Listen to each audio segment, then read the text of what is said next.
Hello, everybody, and welcome to Night Court. Um, what'd you think of the new intro? I hope you liked it. Um, I was getting kind of, ADHD is a weird thing. Uh, it's a weird thing, and it also being a military brat's a weird thing. You get bored of things pretty quickly. And so I it's probably really bad for branding, but at this point, it had funk music, it had neon, it had the streets. There we go. I got a new outro as well, so you'll see a new outro too. I got a couple of things for you all tonight. I want to talk about a few things. Some things happened over the weekend. I want to talk to you guys as well. I want to rehash Friday. There's just a lot of stuff to talk about. Um, just a lot. But before we do that, I do want to get to the top 5 because I've created a new video for that as well. Because of course I have. Why wouldn't I? Right? Let's see here. Let me get the best let me get the best view here. I'm gonna bounce around for a second. Um wouldn't be that one. Well, you know what? That's good. All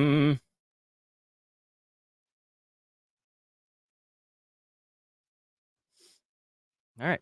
There we go.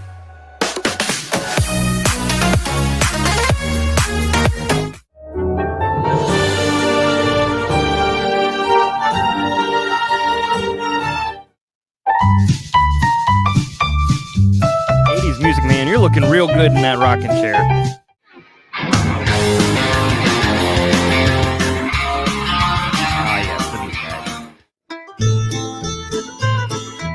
Patches, it's very cozy with those pillows. Jiggly Jules, put that fire extinguisher back.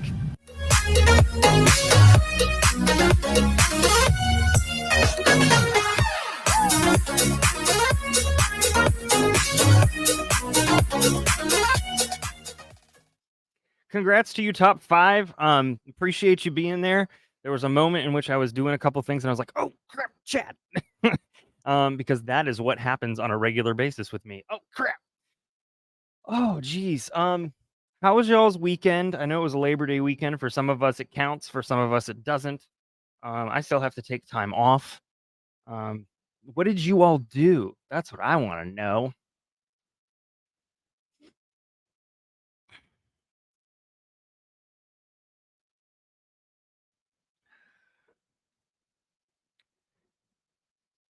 Pandas, I do like pandas.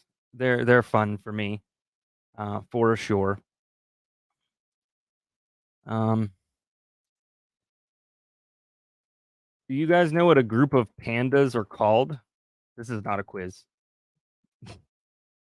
Anybody? Anybody? Let me know if you know. And no, as far as I know, that's not a side effect, Jill. But the volume I need to keep at a certain level for 90% of people, and if it's loud, just hit the down button. I'm sorry it's loud for you. Hopefully if it's loud for everybody, I'll turn it down. But if I have to. Streaming is a case of the majority, uh, unfortunately. Did anybody answer? A den? No. No, a group of pandas is called an embarrassment, which I guess if they're all together, why not? Pandemonium, pandai. Oh, good grief. Let's see. I also asked a question. Oh, there's a bunch of wigs. There's 7 wigs now on that wall. And it's about to be Halloween, so I'm about to go wig shopping afterwards. That's for sure. Let's see. What else? Football game, Comic-Con. That sounds fun. I haven't gone to a Comic-Con yet.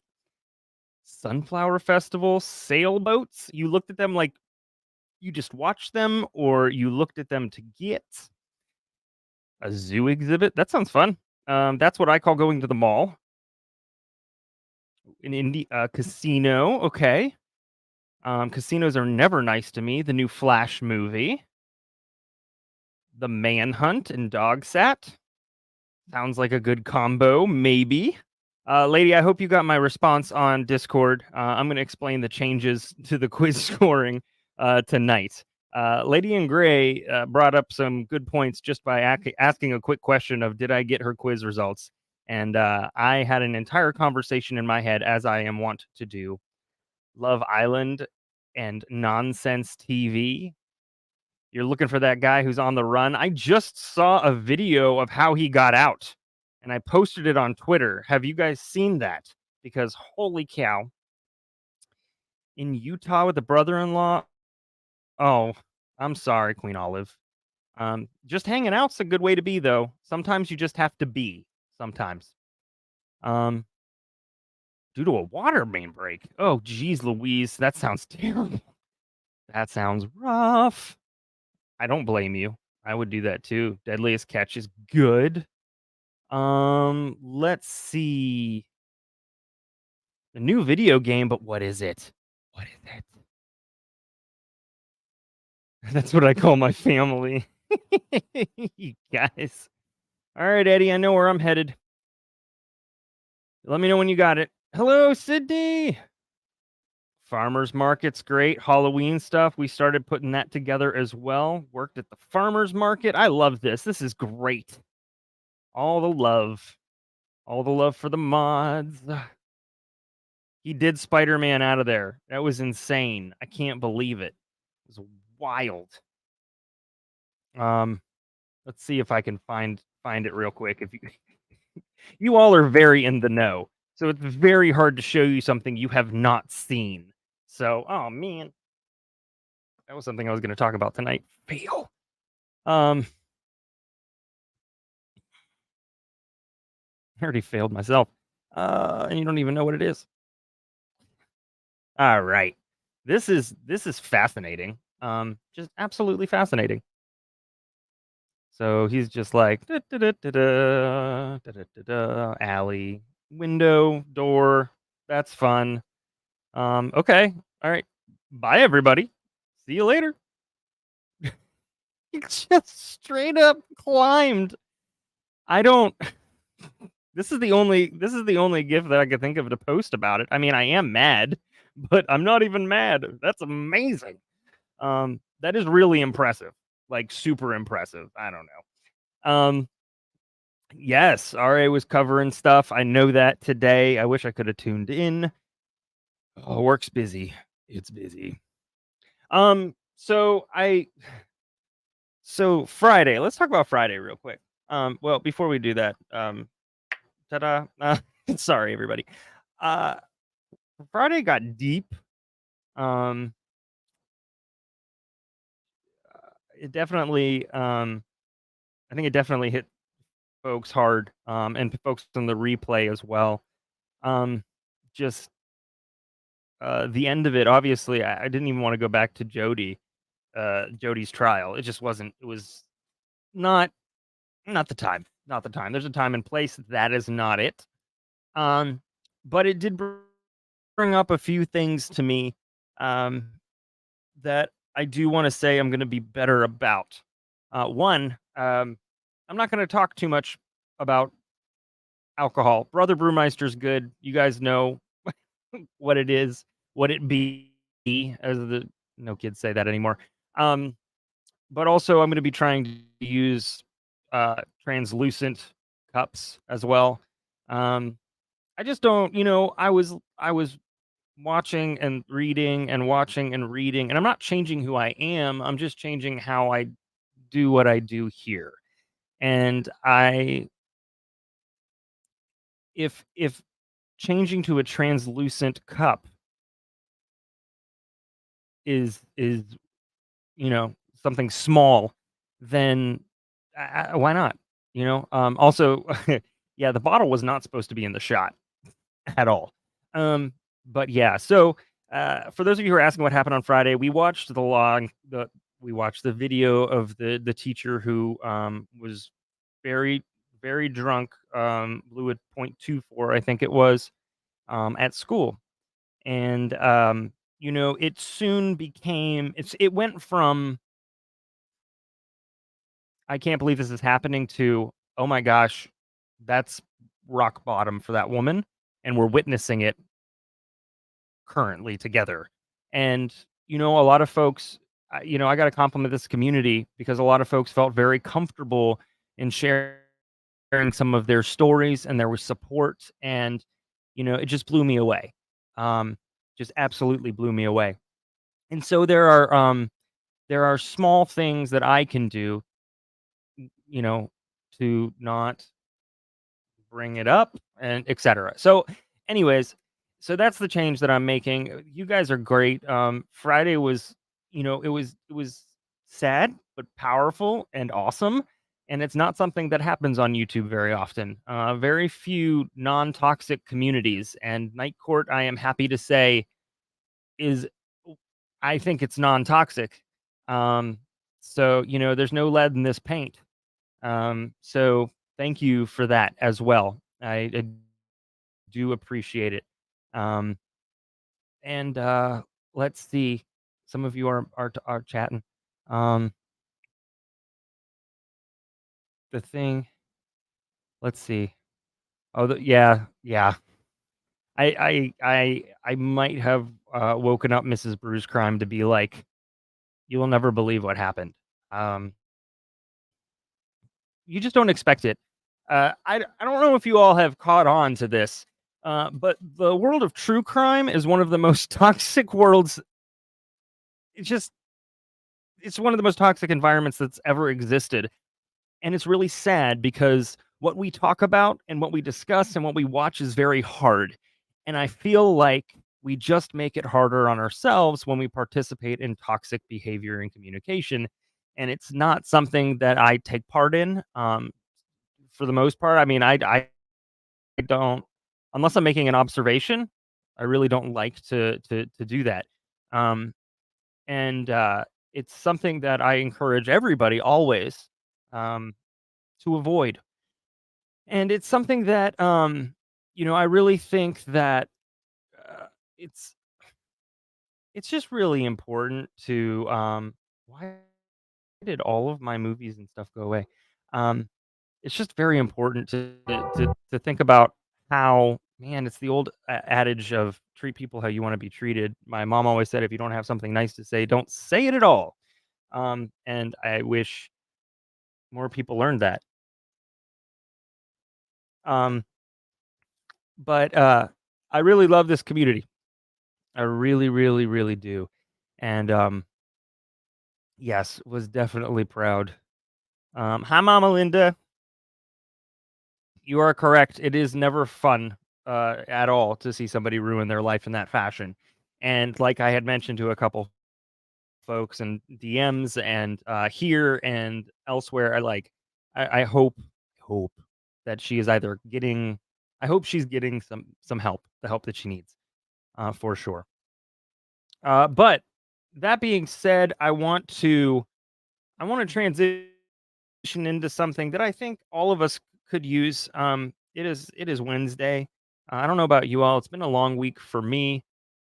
I'll tell you about my weekend after this. While when everybody's relaxed. But I wanted to. Well, first of all, I definitely want to. I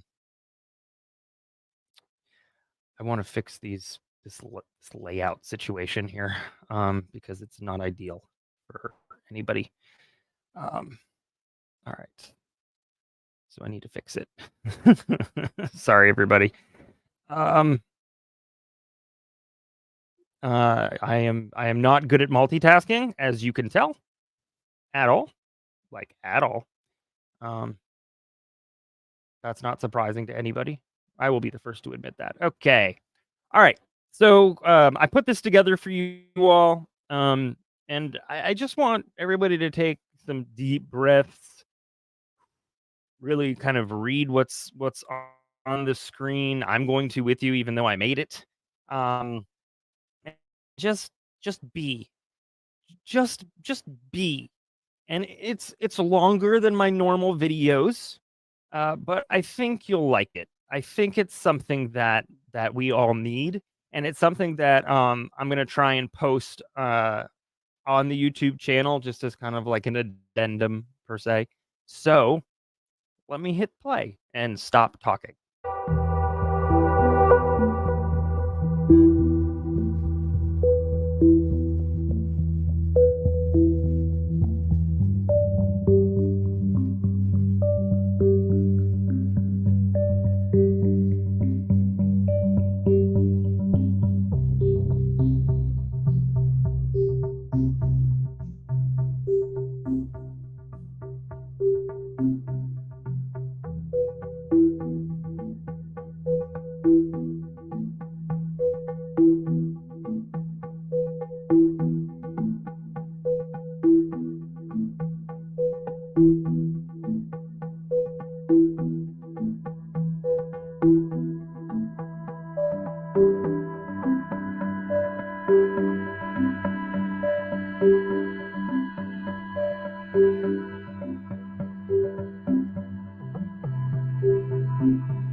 Thank you for humoring me. Somebody had said JT looks sad. I think just introspective. I think it's one of those things where, when when I concentrate, I look angry. When I'm thinking, when I'm introspective, when, I kind of, I probably look morose. But also, I don't know if there's such a thing as digital empathy. Um, but in fact, I'd be interested in looking that up. But that's another thing. Um, but when you all share and don't stop sharing, I feel it. I feel it. And so you all watching and responding is something I feel. Um, and live streaming for me, um, and I can only speak for myself. It is more than just a camera. It's a connection with you all, and it's something that I don't take for granted. And thank you for being here. Um, so we've got a um, well, hey, look, I guess I can put this that's a bit it's a bit early for this, but hey, there's a first time for everything, I suppose, right?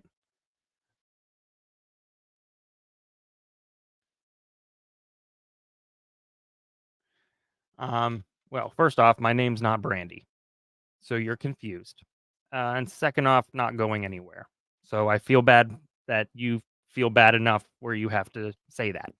And I will address it because that's unfortunate. We just got done doing some self care. You can rewind about 6 or 7 minutes and watch that. And maybe you'll feel a little bit better. Take a deep breath, come back. Maybe you'll be ready to participate with the rest of everybody else. So, yeah, this weekend was crazy. I did a, I did a, I went to a trampoline park with the kids, not realizing that, oh my gosh, I probably shouldn't do this stuff for a long period of time. The next day, my wrists were so tired. Yeah, but there was a lot of cool stuff there. I got to feel like a stunt man, which was a lot of fun. Um, trying to find Carrie took a video, which I'm all videos. Um, and so here's the video. This is a lot higher, but yes. So um, I realized that this is probably not the best option overall. However, it was fun. It was fun. Well, it lasted. But that wasn't really the fun of it all. The fun was realizing that apparently bowling is in it creates injury, and only I could get injured bowling. Um, Last Tuesday, I dropped the ball as I was releasing it low to the ground. It torqued my two fingers. Um, One reduced in swelling, the other one did not. And so Sunday, I went to the doc just to have him take a look. And he was like, usually when they're swelling that long after around the knuckle, I expect a hairline fracture or a chip or tendons to be messed up. He was like, it's not tendons and your bones look fine. So, you got you got a strong skeleton. Um, However, I did realize the irony of it all, having made fun of Jodi Arias and her finger, and the fact that I truly cannot bend it. I cannot bend this finger much further than this right now. Um, so that's fun. That's enjoyable. Made me chuckle. Um, so you have to laugh at these things. You have to laugh at these things, and that is something that I laugh at a lot. Um, yep, bowling for sure, and injured, and that sounds terrible. I am so sorry about that. Well, maybe it's not just me. Yes, Calcium Squad. But yes, I chuckled at the fact that chuckled at the fact that my finger now actually is take that, Jody. Also, I realized that this week is man, that sounds terrible, and I'm sorry that happened to you. Um, I realized that this week having a metal splint on my middle finger probably was appropriate for how I felt most of most of Monday and Tuesday and some of today. But that being said, I was able to find like a padded soft like splint for this so that I can type and do what I need to do. Anyways, that was fun. That was enjoyable. I had to share that with you because I laughed so hard.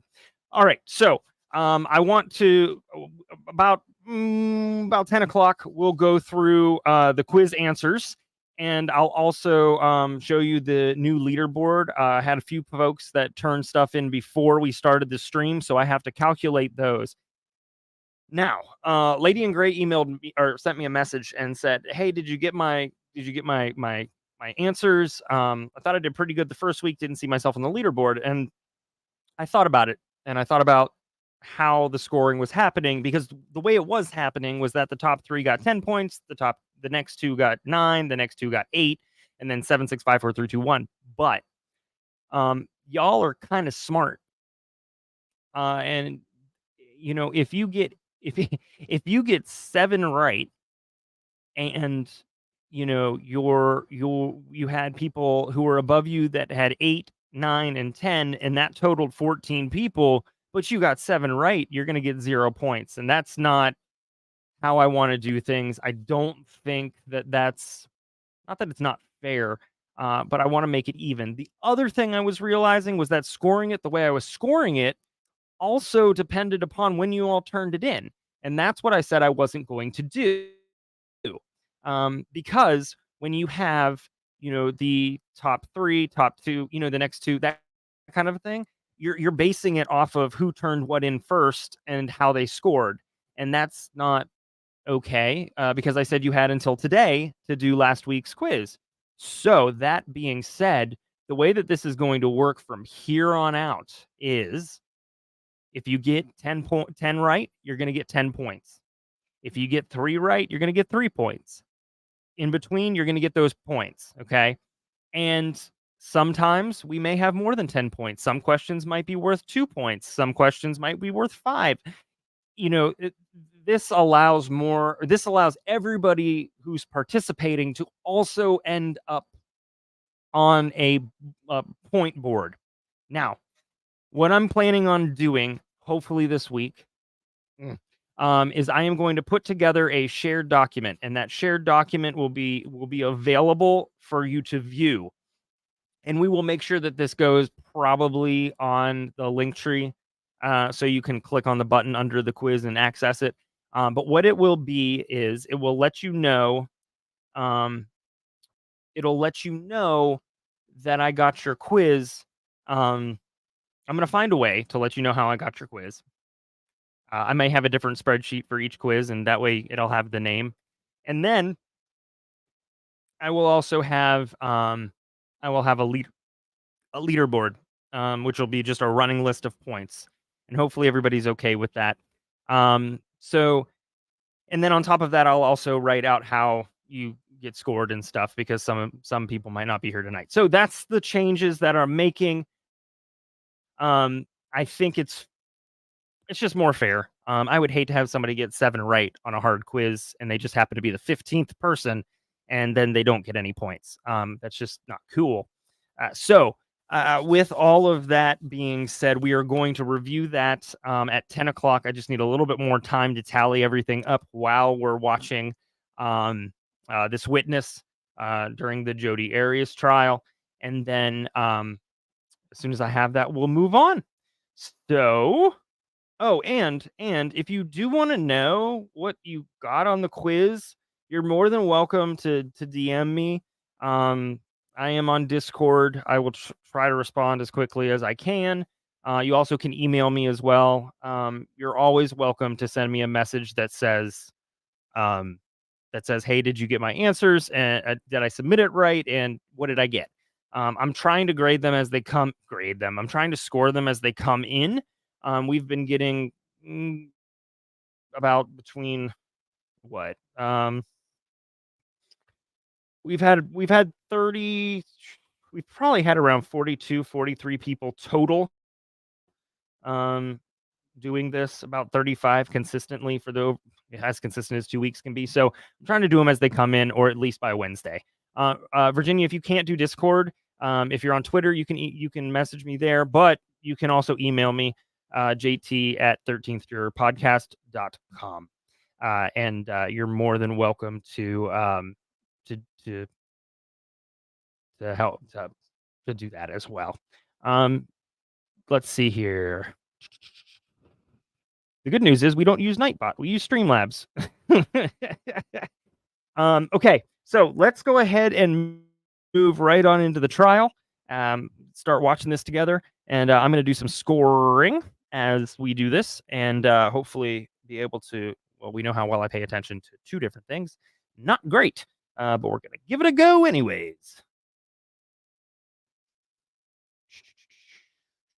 Nope, that's not it. There it is. And one moment, everybody. Sorry. I'm obviously totally prepared. Dismantling the car so that somebody can't use the car, or taking the keys away, or there are lots of ways to isolate people. So can a person be isolated in, what I'm hearing you say is that a person can be isolated even though it's not necessarily an extreme situation like dismantling the car? Yes. And when can a person be isolated just because they have no one else to talk to about what happens? That's really the main reason they are isolated, because they stop talking to anybody else. And so the ability to put things in perspective becomes lost in that relationship. So whether you're male or female, if you're in a situation and you can't talk to anyone else, then the reality of the person you're with, that whatever they tell you becomes more real because you don't have another mirror to look into. So I've had, for instance, I had 2 women come into the shelter in the same week who both believed that they were ugly and overweight, and they were both very thin and attractive. And they believed that because they had been told that so often, and they were pretty isolated. So you can believe what the person tells you more easily if you're isolated. Can you tell the difference though when a woman chooses to not tell other people? Like if she has family and she just doesn't tell them what's going on, or she has friends and she just chooses. Hey, I'm gonna stop. I'm gonna stop. I'm gonna stop. I'm doing all of the things and portal somebody in. Oh, hello. Hi. Hello. Hi, how are you? Hello. Hello, my family. Hello, my friends. It is good to see y'all. Hello. I don't get to portal in that often, so I figured I'd make an appearance. Wearing your Georgia shirt. Oh, yeah. You know, actually, this actually, the way that my Twitter life has been going the last 24 hours, this is a perfect one because it's Georgia versus all y'all. We had a good conversation about toxicity in true crime, and then we did some self-care with video and quotes. So, you know, I'm trying to look out for our jurors. Not that they need looking out for, but yeah, I went. I've been working all day and working on the podcast and our big streams that are coming up and going through this Murdoch stuff. And I've been just working all day on stuff. And so I was like, and I've been trying to keep up with Twitter stuff too.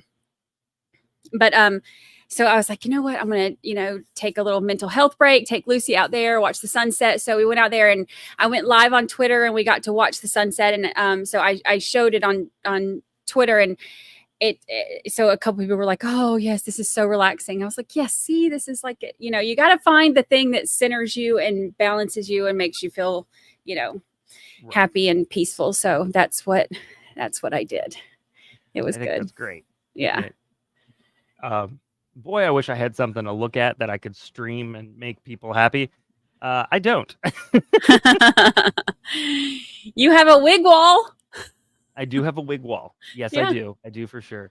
Hey, Yeah. did you go to your P.O. box today? Dang it. No, you didn't remind me. I'm about to go now, actually. What? I need to go to the store anyway. And Is it open? yeah, I have a 24-hour key. Yeah. You can go Ooh. because I have the actual box. So as long as it's not like anything that, won't fit in the big box or whatever, then I can go get it anytime. And I keep putting it off. I need to go to the store and I keep putting it off. And so like I live in a town where everything is so close. Like everywhere that I go is within like 5 miles of me tops. And if it's more than 5 miles, I'm like, oh my God, I don't know if I want to, go all the way out there today. Everything's so close. And would you throwing things? Is that your self-care? Just yes, I was tossing things around. Throw things.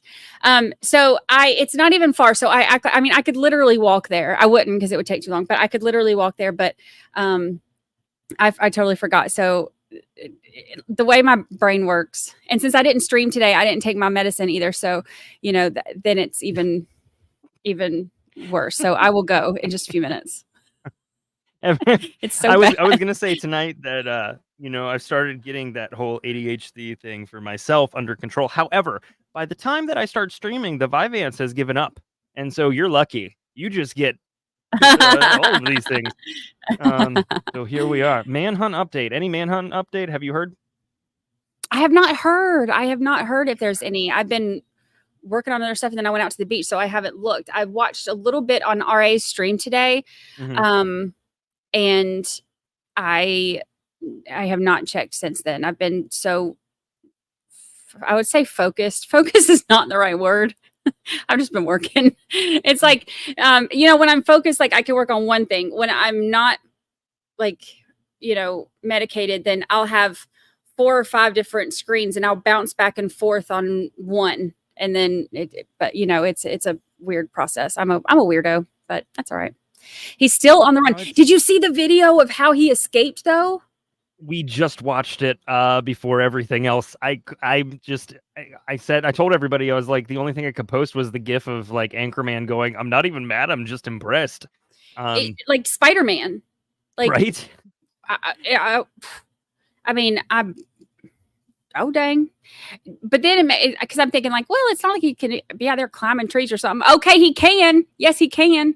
He climbed a whole wall. So Ninja Warrior, yes. Not a half wall. Not a half wall. Whole wall. 2 of them at once. Just like a whole husband. He had a whole wall. Whole husband, whole wall. Yep. And then the one guy was out there like just look. He was the lookout. Like he's just like, hey, I'll just chill. And then he stood there like this.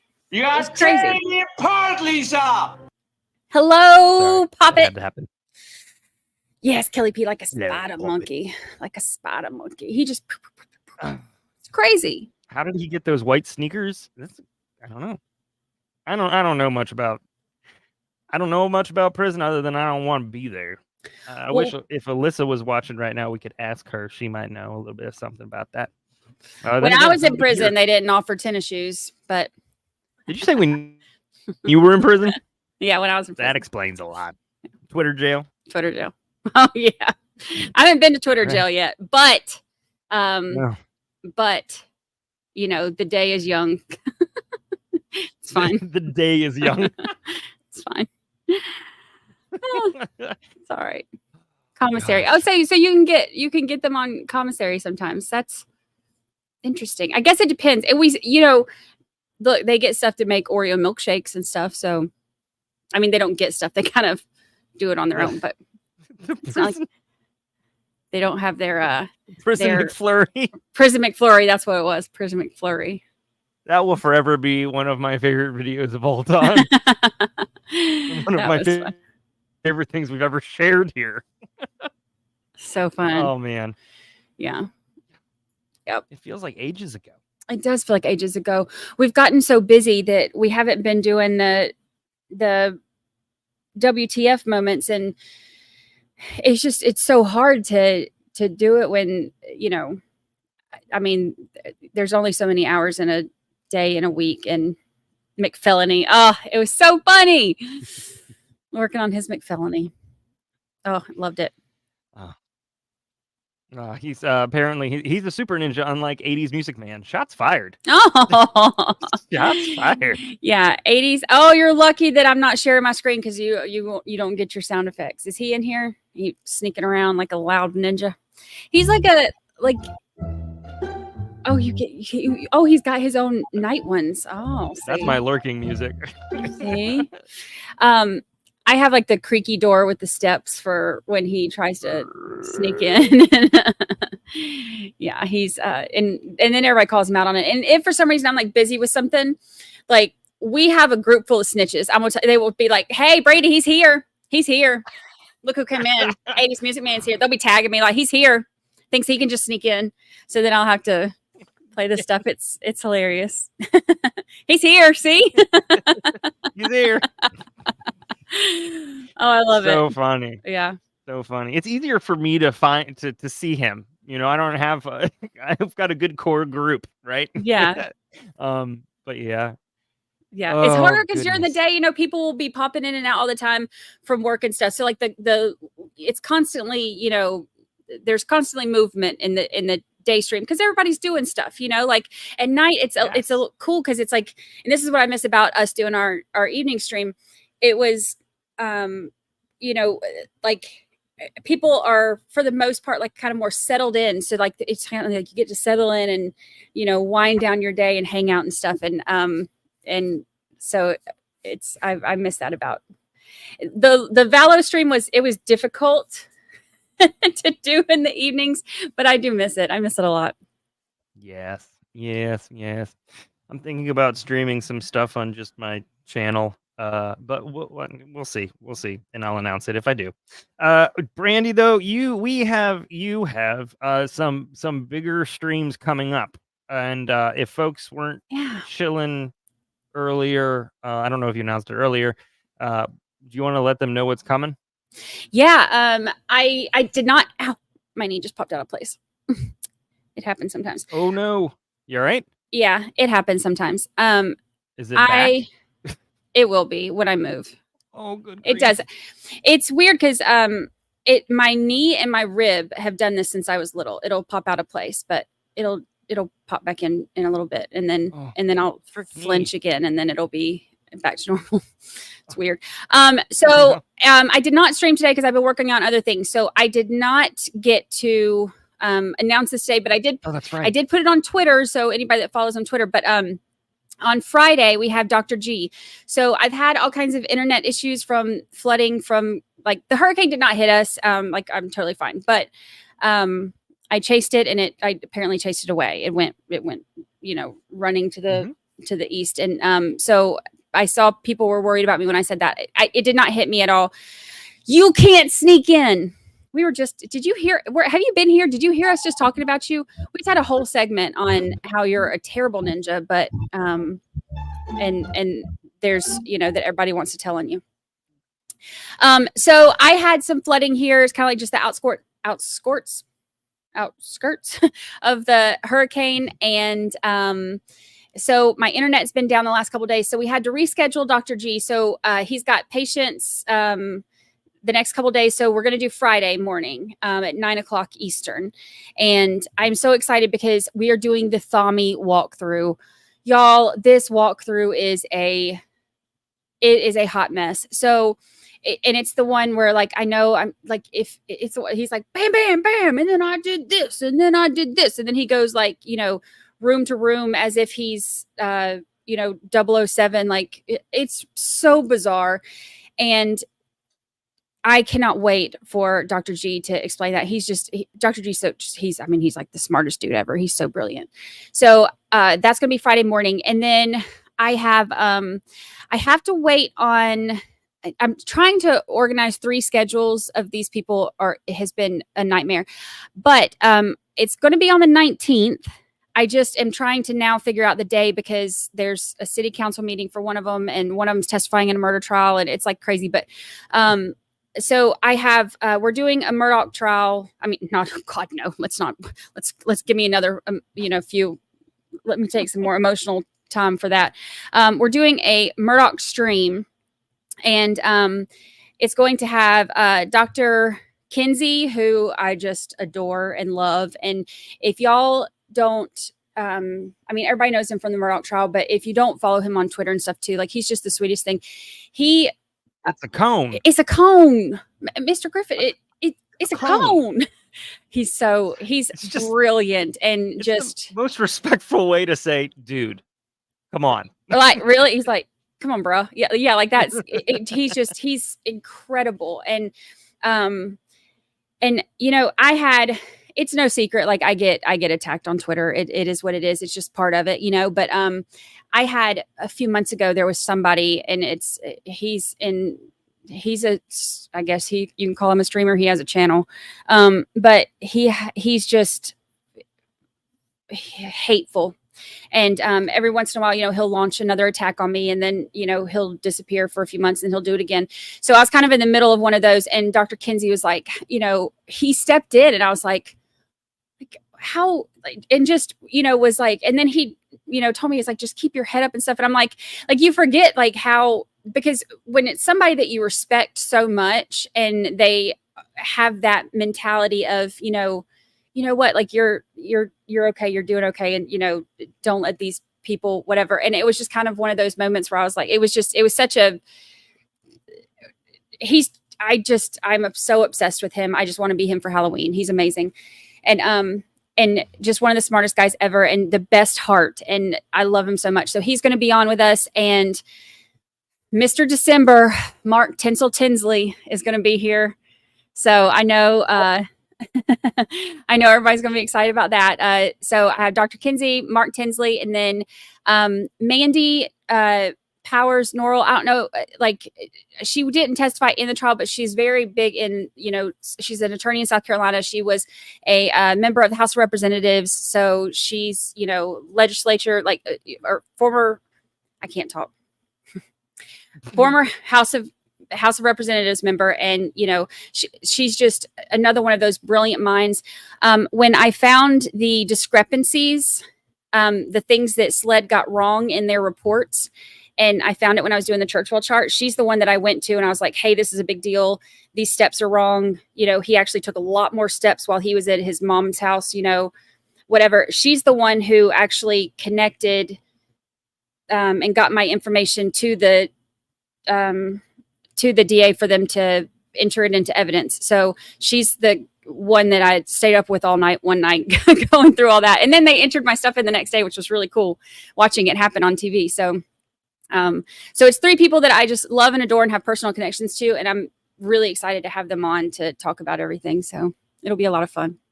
Oh, it's going to be a good time. I will definitely tune in for that. Yes.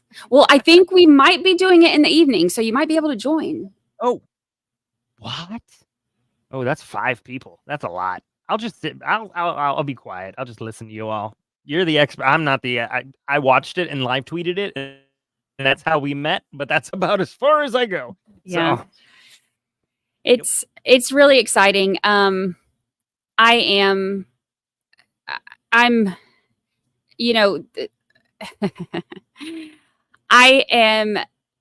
dealing with a lot right now. And so I'm dealing with a lot right now, and it's nice to have, stuff like this to look forward to, because I love that we have a panel of all 3 of them are very much like, they have their sass and, stuff like that. Like they have their sassy pants and I love it, but they are all just, all about the truth and, and what's fair is fair. And, I have so much respect for all 3 of them. I'm really excited. So, and then Dr. G, man, Dr. G is going to be on here Friday. So, Nope. Lois Cox. Nope. Oh man. Oh well.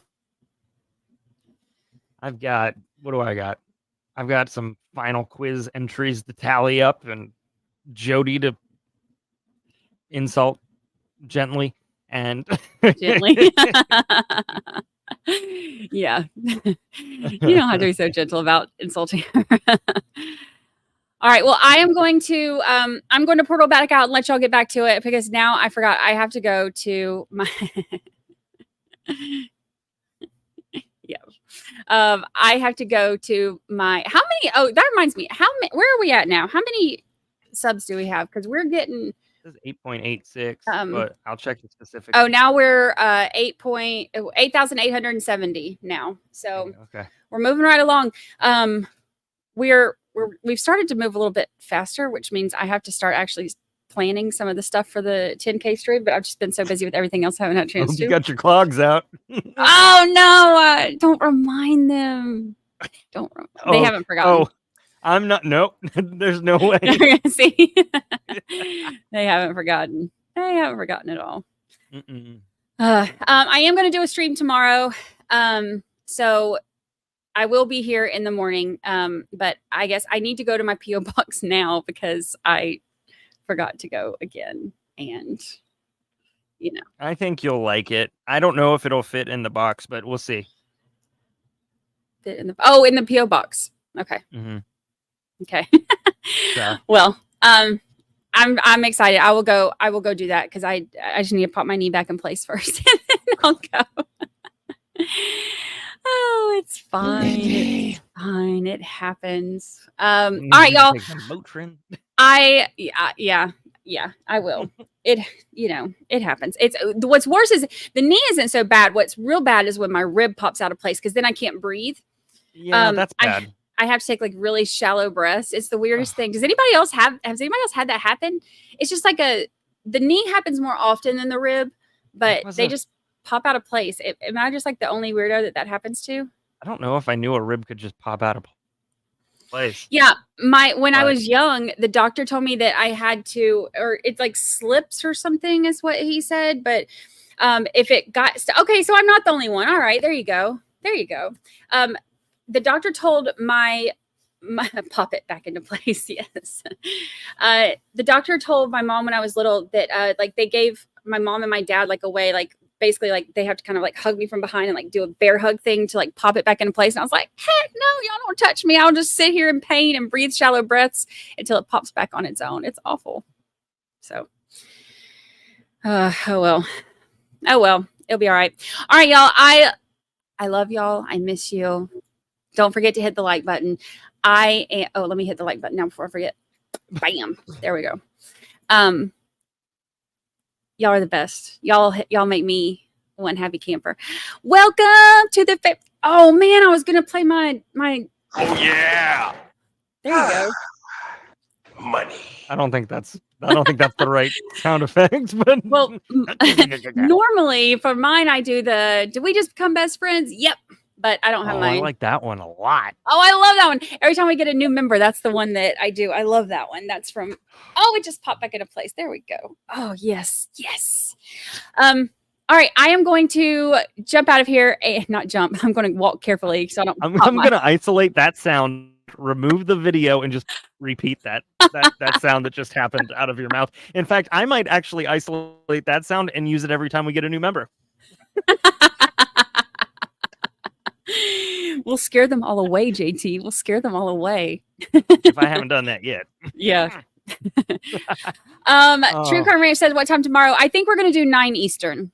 So that seems to be, I might come on just a couple minutes before that, but I think it's going to be 9 Eastern. So that's all I got. Y'all are the best. Thank you so much. You have no idea how much this community means to me and how much I truly, truly appreciate every single one of you hanging out with us. So y'all are the best. And Brother Brewmeister, my bud, my brother from another mother, my whole internet husband, my I don't know. I was going to try to keep going, but let you keep going. Yeah, I was going to try. I'm not gonna stop you. I was going to try to keep going, but I'm out. I ain't got nothing else. All right, y'all. I love y'all so much. I will see y'all later. Bye. Bye. Chooses not to tell them. Is there a choice in the matter where she's choosing to isolate herself, or is that part of a psychological or something that happens in an abusive relationship where it's not really her choice? Well, I don't think that a victim of domestic violence feels that they have a choice. Okay. I think that what happens is your choices get narrowed, your world gets narrower. That your choices about how you handle things get narrower because You're concerned. I see over and over again that people I'm with are very concerned about the reputation of the partner that they have. They're concerned about, if it's a school teacher, they're concerned about that school teacher losing their job if anybody finds out. They're worried about a reputation that somebody has. I always remember a woman who called anonymously on the hotline, and she was married to a minister who was local, apparently, and I don't know who it was. I never knew who it was, but she called the hotline and said, nobody will believe me, and I can't ruin his reputation. He's very good with people in the church, so I don't want to ruin his reputation. And I hear that over and over again. Even people who own their own businesses, they don't want them to lose work. Police officers, people in the military, there's a lot of concern from victims across the board that the person they're with is going to have a marred reputation or lose their career behind, or their standing. And so does that factor into the feeling of a victim feeling like she doesn't have a choice to talk to other people? Yes, it absolutely factors in. And you talked a little bit about balance of power, and I know in the first two columns we see that there is a balance of power in the relationship, and then that seems to disappear, starting with abuse. What is the importance of that? Well, the balance of power means that there's, pretty much positive regard for each other, that we like each other, that I value your opinion in my relationship. I want to hear what you have to say about it. When we, buy things, we kind of talk about them unless they're your things, but that, we make decisions. If we have children, we talk about how we're going to discipline them, or we try to work together or try to figure out a way to do that, even if we aren't sure how to do it. But when you look at a shift, you begin to see that the person who perpetrates has more power because the other person has given up so much of who they are that they lose the ability to have that balance of power. And I don't think it's always thought out. I don't think people necessarily who are perpetrating domestic violence are consciously saying, I'm going to take your power away. I'm going to, I don't think they're just necessarily doing that at all. I think they're more reflexive. I think it's more an emotional reflex that they're, for them, it feels more like survival. How am I going to survive? And they act out. The ones that are terrorists and high-end battering, they're more thoughtful about what they do. Okay. The last thing we had on there, not last actually, the generally more regular physical abuse but may occur without physical. Right. So, you can have a terrorist who never lays a hand on anybody. And I worked on a murder case in the late 90s with a woman who had been very financially successful. And the way her family started to notice that things were not right was that she went to them and started asking to borrow money. She was pregnant. Her partner wouldn't go to appointments with her, and when she thought she was having contractions, wouldn't go to the doctor with her.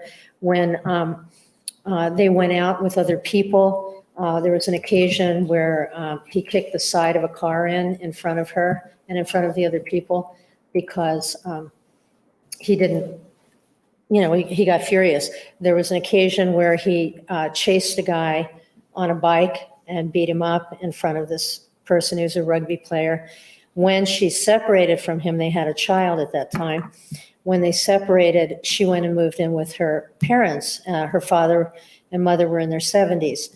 And he began to call the Department of Children and Family Services and make anonymous phone calls that there was child abuse. And so social workers would come out to investigate, and they were never substantiated, but there were so many calls that they came out one night and were going to remove the child from the home because of these threats. And the social worker was the one who said to this family, this is a battering relationship. They had no idea because they watch television and they know that if you're battered, you're carried out on a stretcher. They didn't think that this was abusive behavior, and he was stalking, and he was making threats, calling and leaving messages, I'm going to be your worst nightmare. Then when he had custody of his little boy, he would take him to the hospital and force them to, say that something was wrong and force them to do tests on this little child. And so the father, her father, who had been a prisoner of war during World War II, developed post-traumatic stress. And he was also told by the doctor that if he didn't do something, that his wife was going to have a heart attack and die. And he wound up emptying a gun into this man. And he said, I'm giving my life for my daughter. But he was in a fugue when he did it. But his neighbors, he did it in his neighborhood. And he walked down the street, and his neighbors who'd known him for 25 years looked at him and said, they said it was like he was sleepwalking. He didn't know what he was doing. He just walked down the street and he didn't know what he was doing. He was so terrified about what was happening that, he reacted. So that's something where somebody was terrorizing someone else without any physical abuse. No physical abuse in that case. You also have sexual humiliation and degradation. What do you see with that?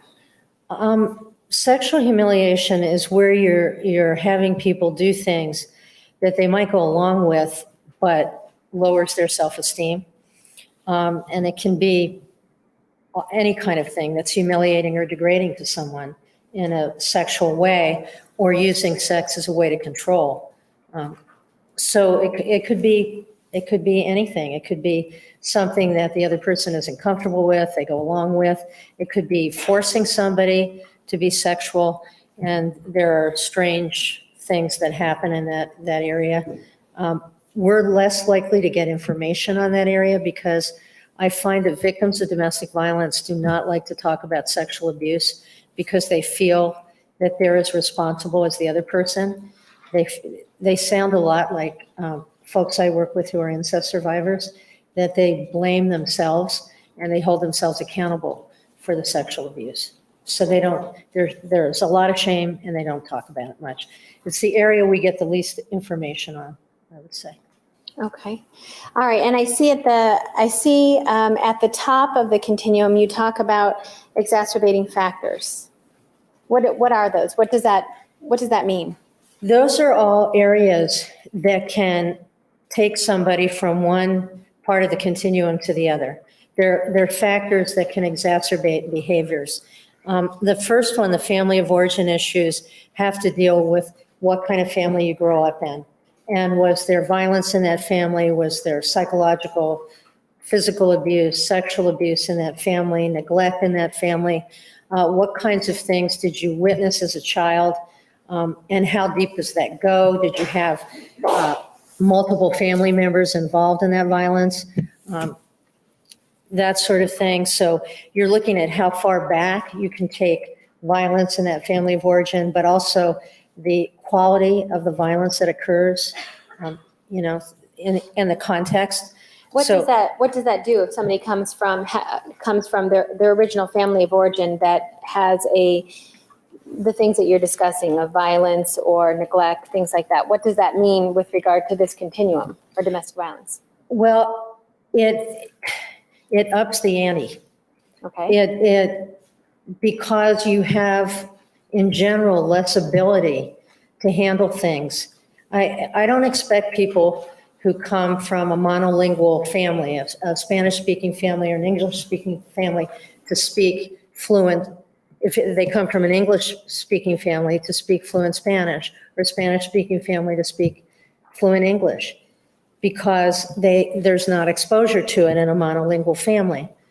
I don't expect people who come from violent households to speak the language of mental health because they haven't learned it. And so they have to have somebody, I tell a lot of the folks I work with that this is just school.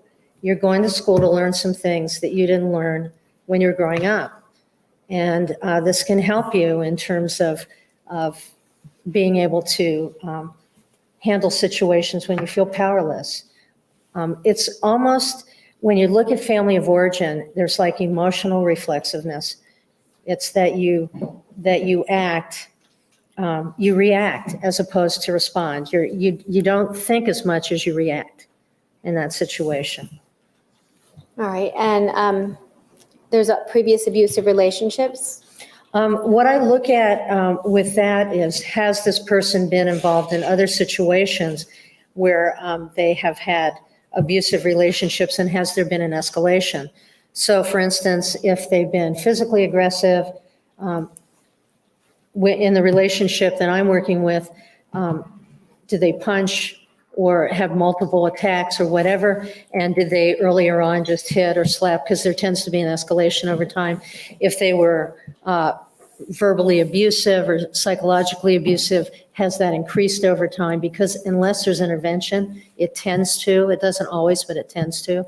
So I look at the history of abuse with the perpetrator.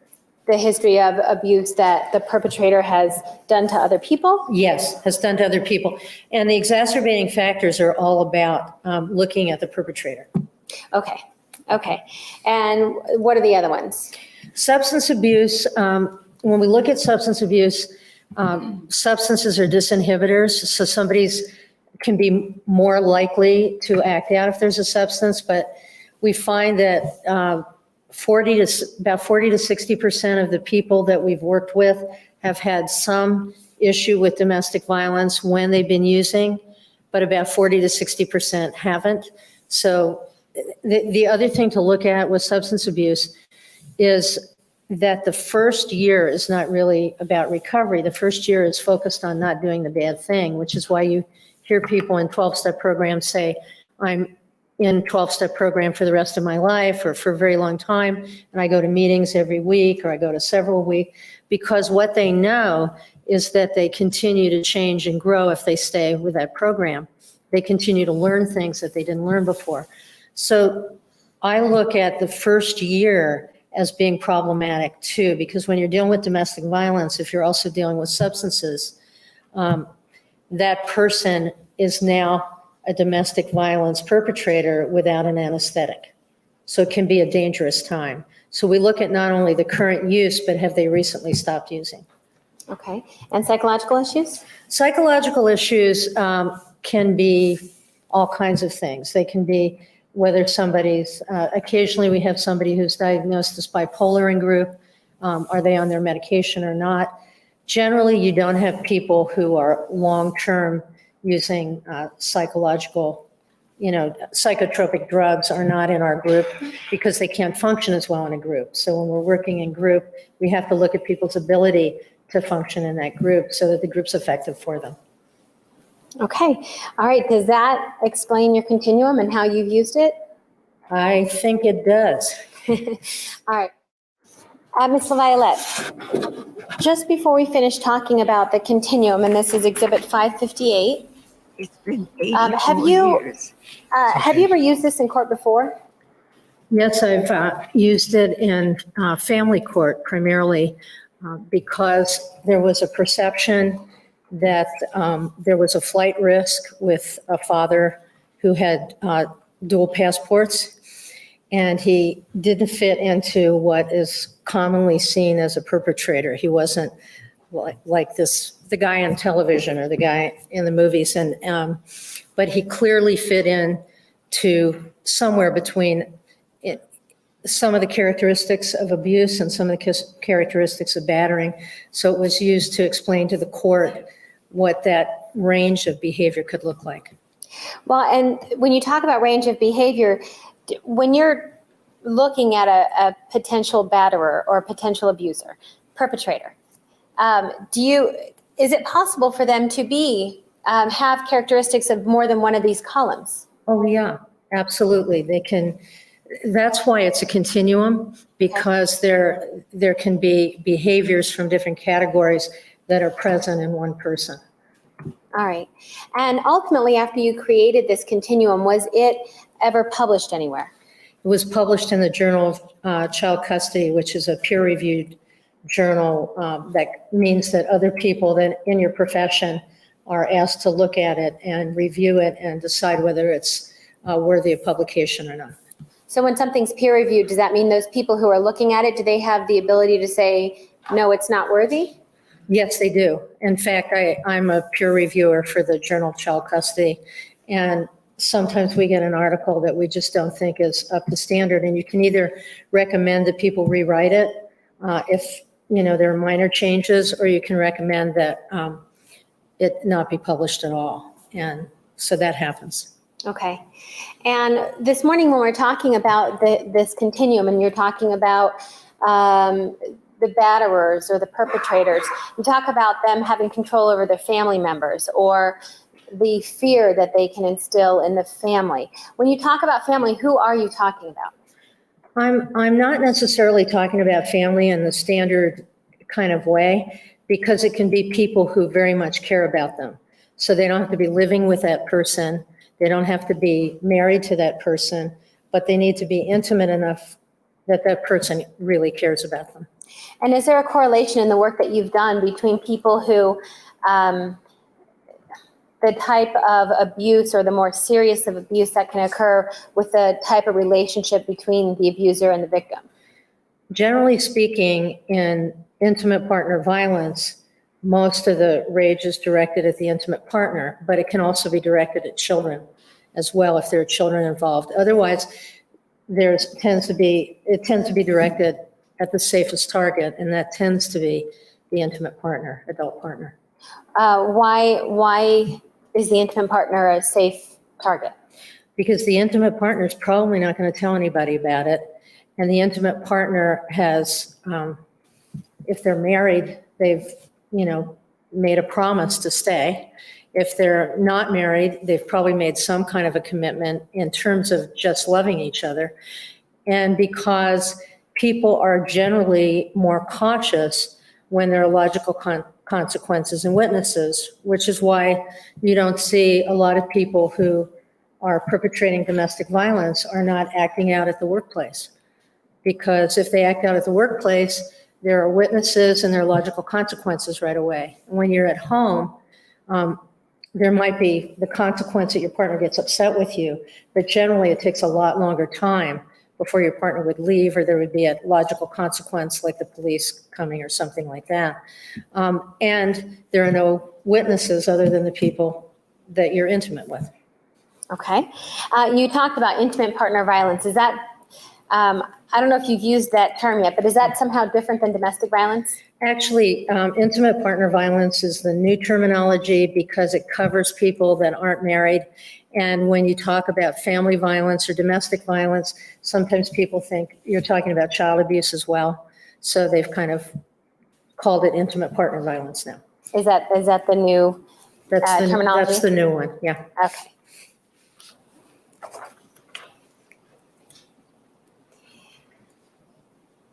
All right, there's a lot to be said about intimate partner violence where one partner will stay. And it rises, I'm sure the answer to that is something long, and I don't want to go there yet, but my question is can you walk us through a domestic violence relationship? I mean, how does it start? Well, I use this kind of example when I'm doing training because the question I'm still asked the most is why does someone stay in an abusive relationship? So what I try to do is make it something that we can all get, because most of us would fit in this kind of a situation. So I usually walk people through, I ask people to think about the very first time they were in love, the first time they were really seriously involved with somebody. And usually that's late teens, early 20s, in the 20s sometime.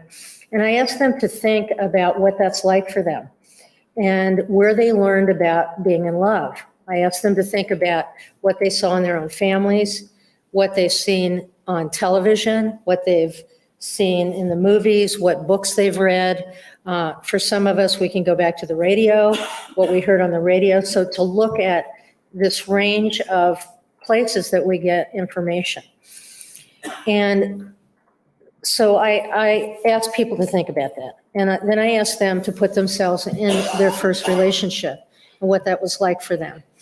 And I tell them, I have a couple theories about relationship. And one of them is that most of us could live with someone who was abusive for about a year, and we could live with them. And if we were in love, we wouldn't notice, because they would be on their best behavior for a period of time.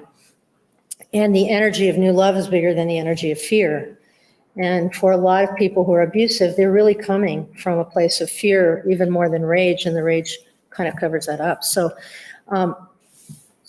I talk about that a little bit. And then I ask them to think about being in this relationship and spending time with this person and going out on dates and meeting each other's friends and maybe eventually meeting each other's family and having some holidays together. And then this person that you love gets angry at you and gives you the silent treatment for a day or two. And you're kind of wondering what's going on. And you're a little nervous. And then that person calls you back like nothing's happened and you're fine. And then you go a little further into the relationship and the person gets angry at you and calls you some names that you find really offensive and you're upset with. And then I ask people, do you think you would leave at this point when a person calls you these names that you don't like? What do you think you would do? Do you think you would leave? And most people say no. And so I ask them to go a little further in the relationship. And now you decide that you're really serious about each other. So you're spending more time together. And as you're spending more time together, some other things happen. And you get in an argument, and this argument's a little different than the other arguments that you've had. And during this argument, your partner picks up something that you care about and throws it into the wall and breaks it. And I ask people, would you leave now? And most people say no. And by the way, it hasn't mattered what group I've spoken to. I speak to all kinds of groups. I speak to church groups and professional organizations and probation officers and therapists, and it doesn't seem to matter. It's pretty consistent.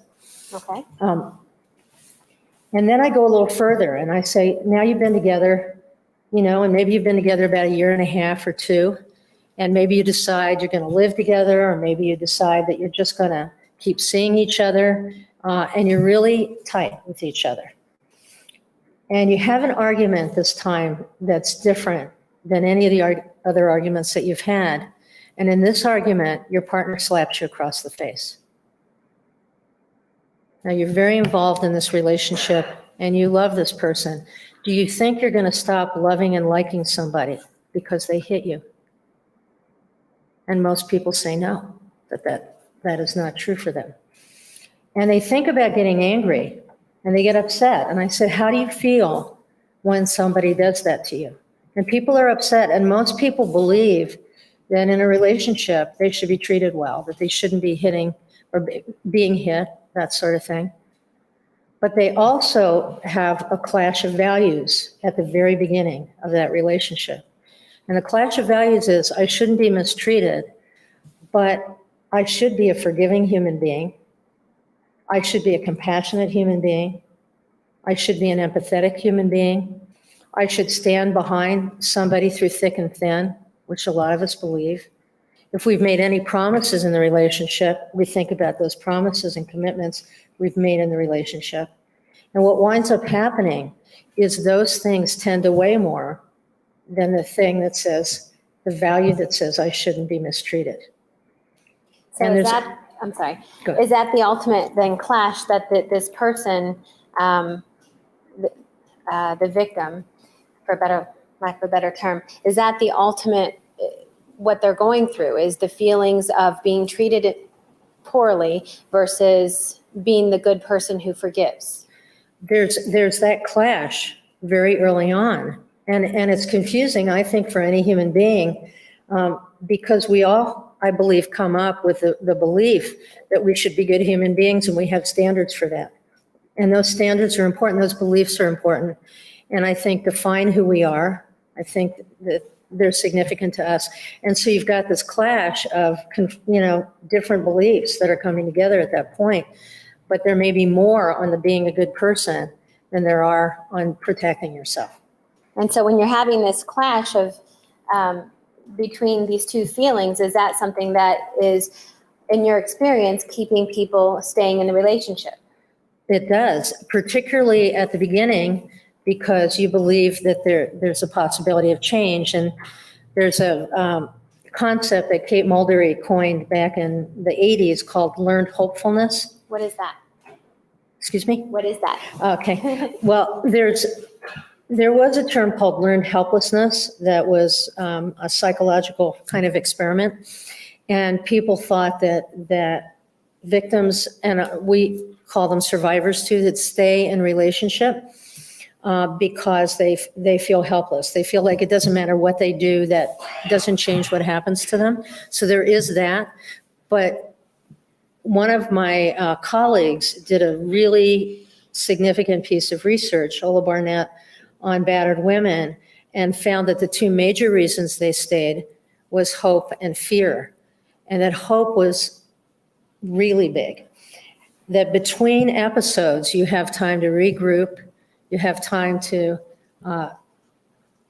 fall back in love with that person or care about that person, your anger goes away, and you have an opportunity to believe that things are going to change. And when that happens, you develop a pattern of hope. And I think what's interesting for me is that that's a good thing for most of us. Hope keeps us, if we're in a position where we've just lost our job, it keeps us in a position to think, well, I'll get another job and I'll be able to support my family. I'll be able to do this and that. So it's a good thing. But in an abusive relationship, it winds up backfiring to a certain degree because it keeps people kind of stuck. Okay, and you mentioned fear, the other part of the Yeah, research? and fear takes a longer time usually to develop. Okay. All right. And so you were walking us through where we get to the relationship with, and after all this time now, the person has slapped the other partner. Yeah. And in most of your teachings and speaking, and in your experience, are people telling you commonly that they wouldn't leave?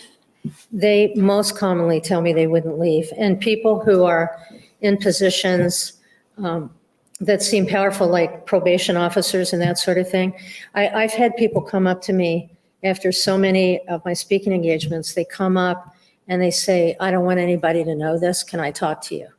And I either give them my card so they can call, or we go in another area and talk, because there's a lot of shame attached to being a woman or a man who has money, who has the ability to leave and doesn't leave, because they're not looking at the emotional reasons that people don't leave. Well, that brings up a good point. So if somebody has the financial ability to leave, does that mean they're going to leave necessarily? Not at all. When I worked at the shelter, we saw a lot more women who were, didn't have money and didn't have resources. They might not have had family around to stay with. They may not have had the money to stay in a hotel. And so because there's not a lot of bed space in any given city, you have to sort of sift through people's issues and really prioritize who you're going to take into the shelter. So when women had resources, we might plug them into counseling or something like that, but maybe not take them into the shelter. But in your experience, did you see women who had resources who would stay? Right. What would happen is, in the shelter, I saw people with limited resources. When I went out into private practice, I started seeing people with resources and finding that there were a lot of reasons that people stayed that didn't involve finances. What about couples with children? If there's no children, because we often hear that children is a reason to stay, whether it's right or wrong. So what about couples who don't have children? Couples that don't have children still have the emotional bond with each other, because that's right. The most significant adult relationship we have is with our intimate partners. And so that is significant. And we also have belief systems that tend to be a little different for men and women around this, because women tend to still believe that if the relationship fails, they fail. So there's a old piece of research, and I don't even know who did it. It was something that I heard at a substance abuse conference, and I see it as sort of analogous with domestic violence, that women who live with male substance abusers tend to stay in those relationships longer than men who live with female substance abusers, that the men are able to pull away faster than the women. And that tends to still be true based on, kind of societal attitude. Okay. All right. We started with you walking us through a relationship, a domestic violence relationship. Is that how far you get when you talk about it? No, I go further than that. I usually go to a place where people are more abused. And I also ask people to think about this. For instance, what would happen if you were in a relationship? And now for something completely different.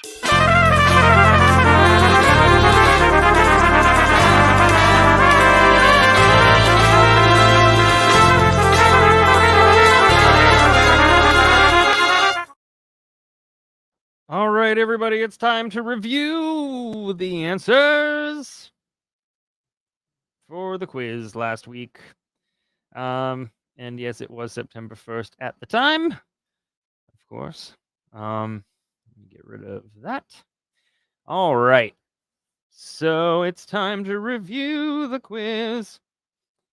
Let's take a look. And let's see how you might have done. Whew.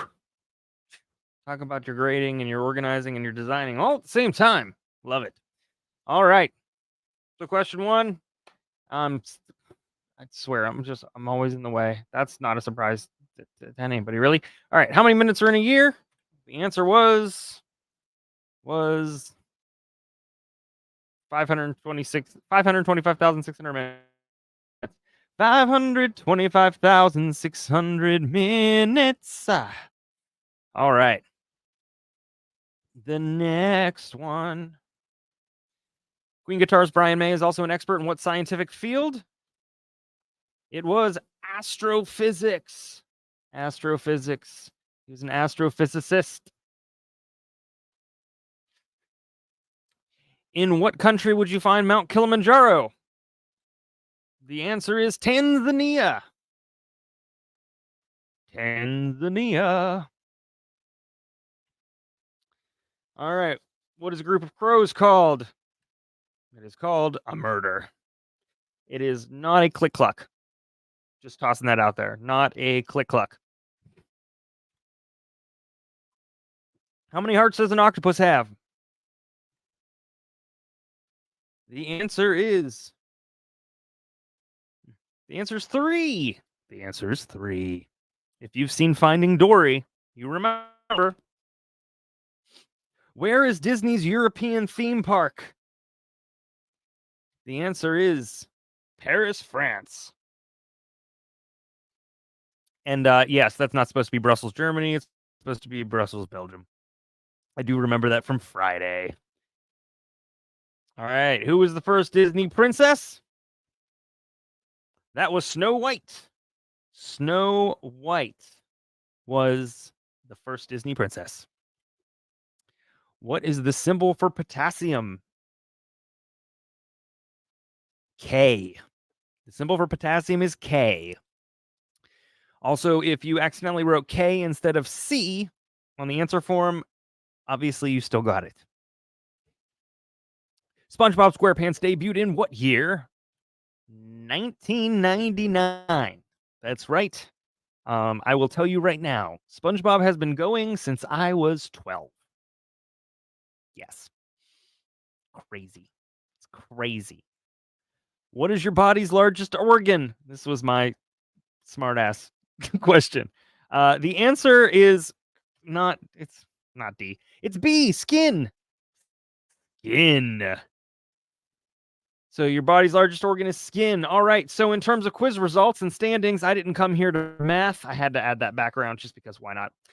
We had 31% of everybody get 10, all 10 correct. Well done. Well done. Then 10.3% got 9, 17.2% got 8, 20.7% got 7, then 6.9% for 6 and onwards. Now the I'm gonna have to make myself a little smaller. What is this? A stream for ants? Yes, here I am in the corner. I'm so small. Somebody help me out. All right, now the standings. Everybody's looking forward to that, I think. All right, so here we are. And yes, we've had 41 people.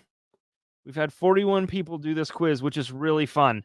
So I did not put the total points up there. I don't want anybody to feel looked at or anything like that. So you don't know what the scores are. It could be anything. As you saw, a bunch of people got 10 right on the last one. So here we go, 1 through 41. So I'll review the top 10. Jodi Allgood, Angie Burr, Candace Hoff, Teresa, Kelly, 56, 2006, Holly, Lisa Wilmot, City Kitty, 865, Leonard Amber, and Petrified. Top 10. Now this is going to change as the quiz goes on. So I'm very excited just to have this happen. Thank you all for letting me kind of rescore the world and get that together. So you guys are great. I'm so glad you guys are participating. I'm glad you guys are loving this. I mean, I'm loving it. Don't say you love it just for me. Hopefully you like it too. And you know what? We will have a brand new quiz on Friday. And I'm excited. I have no idea what it's going to be. I have no idea how many points are going to be up in the air. We will find out. Again, if you miss Friday's stream, if you and you catch it on a replay, as long as it's before the following Wednesday, you can still submit your answers and get counted. So you don't have to do it that Friday. You can do it up until Wednesday at 8:45 when I stream. And then that's when I start, scoring and showing everybody the answers and things like that. So you can continue doing it. You always get extra credit, Kelly. It's a great idea. Great idea. So yes. Anyways, so yeah, thanks for participating, and hopefully everybody, if you listen, here's the deal. If you haven't started yet and you're going to be like 2 weeks behind on Friday, that means nothing because you don't know how many points are going to be up each week. So there's always a chance to climb. You never know. So, I'm just saying, you can always participate. Always. So again, if, on Friday, I'll explain this again, but, once we start the quiz, you can write it on a sheet of paper or you can access the form via our link tree and write it as we go. So yes. And yes, I will number the questions. I will number the questions. Number the questions. I forgot that second week, didn't I? All right. I will number the questions for Friday for sure. I definitely, the more people who participate, the better. Make it so that I either have to, yes, I will definitely do larger print. That print ended up being a lot smaller than I had intended it to be. Sorry about that, everybody. I will make it larger, for everybody. So yeah. Anyways, thank you so much. I'm super happy that everybody's participating. It was kind of off the cuff, thanks to Kelly for suggesting. But why not, right? Why not? No. Nope. I've made it so that that's no longer the case. Initially, the point scoring actually did. Hold on. Initially, the way that I was scoring did imply that those who got the most answers in the fastest would get points, but that makes no sense since I allow everybody to turn in until the following Wednesday. So I've actually totally switched up the scoring in which the more questions you get right, the points you get. So if you get 10 questions right, you get 10 points. If you get 8 questions right, you get 8 points. If there's 10 questions, but one is being one's worth 2 points, you're gonna get, and you get them all right, that's 11 points. So that's how that works. And yes, I do learn as we go. I have never been a quiz master or a quiz host, so thanks for putting up with me. So no, it's not timed at all. It is just a matter of getting it in before Wednesday, as long as you're not researching, looking up, and obviously I can't confirm or deny that. So you're on your honor, and I think everybody's doing a great job. So thank you so much. I appreciate it a ton. All right. So let's hop back into this. I'm going to be super tiny for 1 second, which might actually drive the viewer numbers up, to be honest. All right. Continuing on. And you had religious beliefs that said that divorce was wrong, or that you should turn the other cheek and forgive, and that you had a spiritual community that really supported you staying in the relationship. Or what would happen if you were an undocumented immigrant and you had a green card that was dependent on the person who hurt you, or their green card was dependent on you? What would you do? How far would that go? What would happen if you were a community that was marginalized and were afraid to interact with the criminal justice system? What do you mean? A community that has bad experiences with the criminal justice system and would be less likely maybe to make contact. Okay. What if you were gay or lesbian and had to worry about outing yourself or your partner? And so I take a lot of things that come at people from the outside. What if you're poor and you don't have the money? I always think about one of the first women who came to our shelter, who actually, I think she saved for 6 months unmonitored change to be able to pay for herself and her children to come on the bus from Los Angeles to Long Beach to get into the shelter. So there are all these different kinds of scenarios you can look at and different reasons that make it difficult for people to leave. Did you, in your experience, have you found, you talked about religion, have you found that to be a big factor in why people don't leave? I have absolutely found it to be a big factor. There's a wonderful little book called Keeping the Faith by Marie Fortune, who is a woman, a female minister, and also one by Reverend Al Miles, that both talk about the religious community and domestic violence. And I have, one of my first clients in private practice was a woman who came from a community where, when she talked about leaving her spouse, was told that she was damning her children's souls and her soul to hell. And she was afraid to leave because of that. She sort of weighed these two, staying in the relationship or damning her soul to hell. And her husband was a probation officer and a deacon in the church. And it wasn't until he choked her in front of the kids that she went to her minister herself and didn't just go to the women's group. And she was talking to her minister, and she was talking as if she was talking about someone else. She was pretty detached from what had happened, because people tend to detach when they're traumatized. And she pulled down her turtleneck, and she had marks around her neck, and talked about being choked into unconsciousness. And it was then her minister supported her and really told her to leave. And that's when she actually felt that she could. And I found that with numbers of people in religious communities, that they need the support of that religious community to be able to leave. And so in that woman's case, did it take the actual proof of physical abuse to get permission? It did in that particular case, yes. It doesn't always, but it did in that case. Well, and in your experience, do you often see women who ever have proof of physical abuse? No. A lot of women have no proof of physical abuse because they haven't reported. when I'm working in family law cases, primarily, you very seldom have evidence because most people don't make police reports. Most people don't, when they go to the doctor. In fact, I had a client a couple of years ago whose boyfriend took her to the hospital because she had, he'd hit her in the head and she had a concussion. And when there's mandatory reporting, when there's an injury, and so when the doctor said to her, I'm going to have to take a report, and left the room, she left the hospital.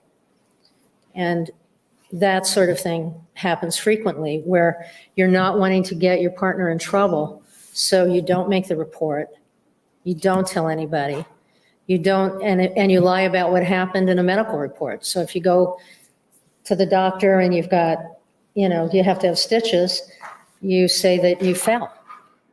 All right. So when you're describing a typical what you might see in a domestic violence relationship, the progression of it, what does isolation have to do with it? Well, because you're not talking to your friends and family. And by the way, I've heard people say, well, if you have supportive friends and family, you can talk to them. Oftentimes that's not true because your supportive friends and family might want you to make a decision that you're not ready to leave. They want you to leave, or they want you to, force the person into therapy, or they want you to make a police report, and you're not ready to do it. So the less you talk to other people, the more isolated you get. So it's not necessarily that the perpetrator is intending to isolate you, but that you feel that you can't talk to people about what's going on in your life, and so you don't. And what happens to these women, what happens to their self-esteem when they're progressing through a relationship like this? Well, over time, what generally happens is they're crossing their own bottom lines. So things that they believe shouldn't happen to them are happening to them. Things they said, this will never happen to me. If this happened to me, I would do this or that. And I think about that. Most of us sort of establish bottom lines when we're in junior high school, I think. And those bottom lines, and I think sort of universally with men and women, we have bottom lines about infidelity. That if somebody's unfaithful, we're going to do this or that, or we'd never put up with this or that. But if you read Cosmo and Red Book and some of those things, you find out that lots of people put up with infidelity.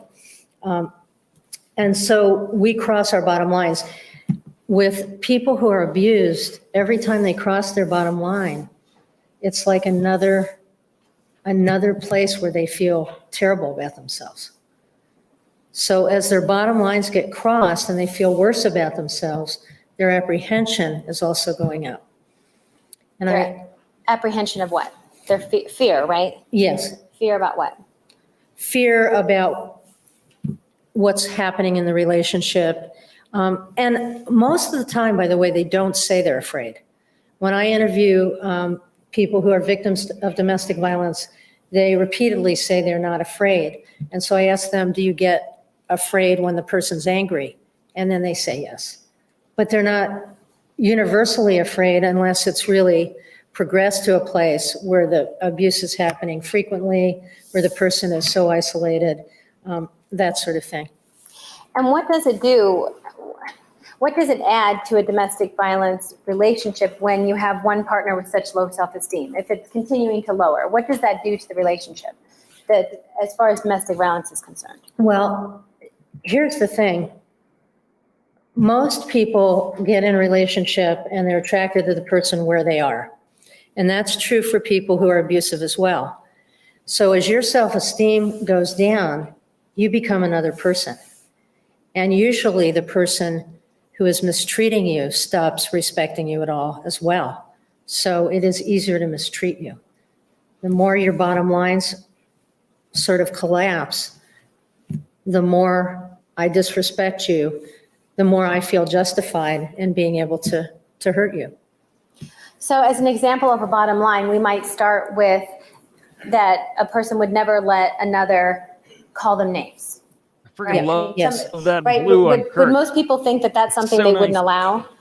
I think most people don't like to be called names.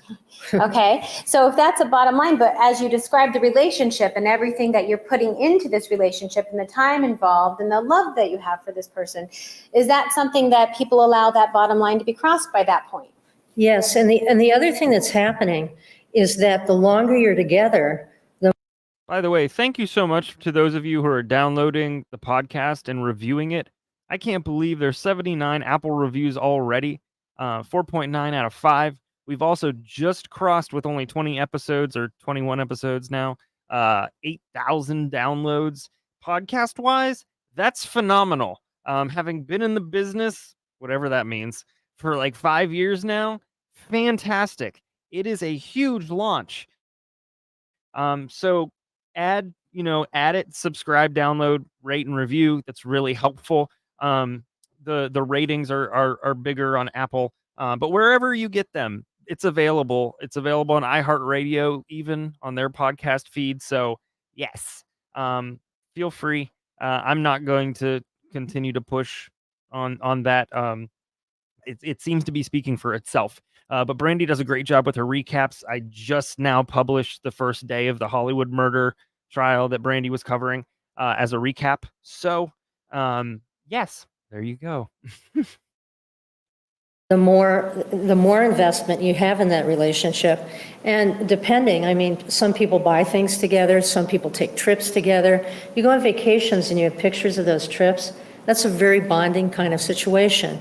You buy things together. That's a very bonding kind of situation. You're making more of an in-depth commitment to that partner. Okay, so what about, is there such thing called victim blame? Yes. What does that mean? Victim blame was actually a term coined by Wolfgang, who was a criminologist in the 50s. And what he was looking at was why victims tend to be flaky. And what he meant was, sometimes they won't show up in court.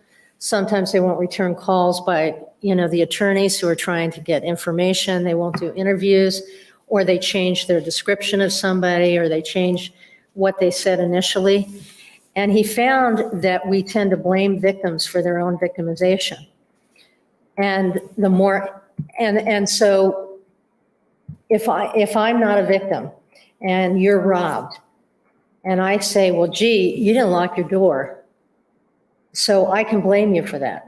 I can say, well, she or he didn't lock their door, so it's not going to happen to me. It sort of alleviates my fear because I can lock my door and now I'm not going to get victimized. But it doesn't help victims much. And we find that victims do that. And I use an example. I usually ask people when I'm speaking, has anybody in the room ever been robbed or had their house or car broken into? And there's always at least a few people in LA that have, that's for sure. So I ask them about that. And I ask them, what did the police say when they came out? And they will ask if the door is locked or whatever. And I say, well, the police have to determine the penal code also. But your friends don't. And what do your friends ask you? Well, your friends ask you, is your door locked? Do you have a security system? Did you leave any windows open? That sort of thing. And if you tell your friends that you left your windows open, what do? They go,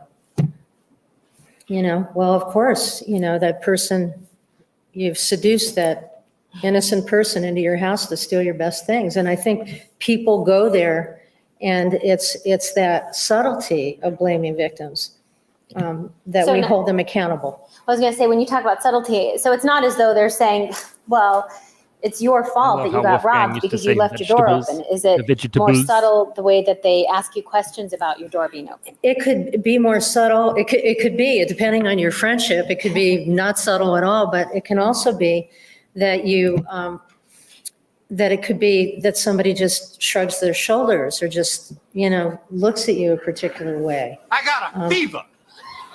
And the only so prescription that what you know is you you wouldn't have gotten mugged if you weren't walking out in that bad neighborhood, or that sort of thing.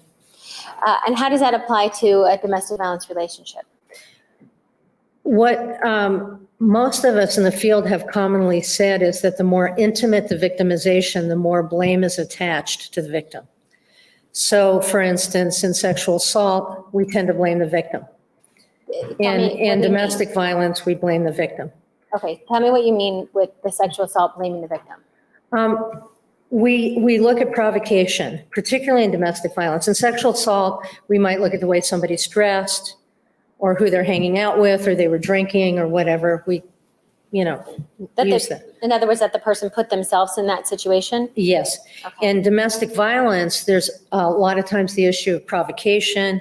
People will say, well, you shouldn't have said this or you shouldn't have done this, and you're provoking the person. So there's some attachment. There's this cause and effect attachment that if you hadn't done this, then I wouldn't have done this back to you, kind of thing. So as an example, if a person, if the abusive partner is jealous and the other partner knows that the abusive partner is jealous, are we talking about blame then if the other partner mentions that she went out with someone else, with her friends, knowing that the abusive partner is going to get upset? That could be seen as it depends on who's looking at it. I mean, I don't see it as provocation, Right. but someone who's abusive might see it as provocation. So the abusive person is the one who'd say, well, look what you made me do. Yes. You told me about this. I always remember to the teachers that I work with who, he was in my program, but he had been in the program for a while, and his wife wanted a session with him. And they both agreed on what happened in this session. And what happened was that he spent a lot of time on his computer, and she would get upset about it. So she walked by him on a Sunday night and said, I don't know why you're playing with your computer. I wish you'd come up and spend some time with me. So he shut his computer down, and he went up to spend time with her. And she looked at him and said, what are you doing up here? You like to spend all that time with your computer. Why don't you go down and play with your computer?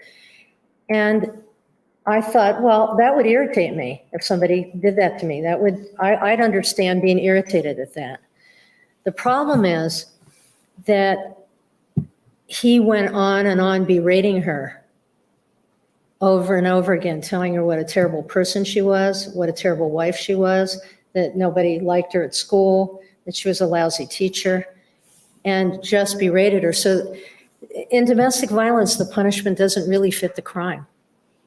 Okay. Objection, Okay. hearsay. Your Honor, I object. Does that also have to do with the batterers externalizing blame? Yes, that's about externalizing the blame. That's about blaming the other person. And one of the things I ask him is, when would it be okay for your wife to get angry at you? And he said, never. And I said, what happens when she gets angry? Well, it feels like a commentary on his whole person. It's not like she's just mad at him for playing with the computer. It's like calling him, in his eyes, an awful human being, because his self-esteem isn't very good, or her self-esteem, depending on who's being abusive. Their self-esteem isn't very good either. You can't keep hurting people you love and feel good about it. Is that something that you find in treating men who have been perpetrators of abuse, about their self-esteem? That it's low? Yeah, and they may not appear that way at all. They may be very successful, they may be very charismatic, they may have positions of power on the outside, but it's more how you feel on the inside. And it's more how you feel in that intimate situation, because you can feel very powerful anywhere else, but in that intimate situation, you can still feel powerless. Remember, one of the psychologists I went to hear speak, John Jolliffe, and he said, I climb those icicles that melt, I climb them, I rock climb, I rappel off mountains, I skydive. I'm doing all that to prepare for the scariest thing in my life, which is a relationship. What is behavioral self-blame? Is that what we're talking about? Behavioral self-blame would be, you didn't lock your windows, so I lock your windows. You change your behavior. I'm sorry, I missed the first part, what you said. You like what? It's like, I didn't lock my windows. Oh, okay. Right? It's like I change what I do. I don't smart mouth you, or I don't get angry back, or if it's something like, locking my windows, I lock my windows. I may blame myself for being victimized. It's not just the outside that blames you. You tend to blame yourself too. I hear people all the time who've gotten robbed who think, or have gotten mugged, who are blaming themselves, who are saying, what's wrong with me? I can't believe I was that stupid. I left my door unlocked, or I left the keys in my car, that kind of thing. So people feel that way.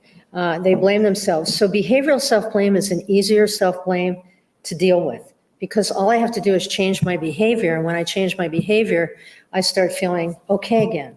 I think, okay, I've got this one solved. Do you mean as changing your own behavior versus changing your partner's behavior? Right. Is that what you mean? Yeah. So it's easier if a person is blaming themselves for getting into this horrible fight where they're being attacked by words and emotional abuse, basically. Is it easier to blame themselves sometimes because they know if I change, maybe if I just didn't provoke them, then it won't happen again? Yeah. Is that what victims do? If they're early enough on, they usually will blame themselves, but feel like they can change it. And that's the hope. Okay. The hope is you can change it. The belief is you can change it.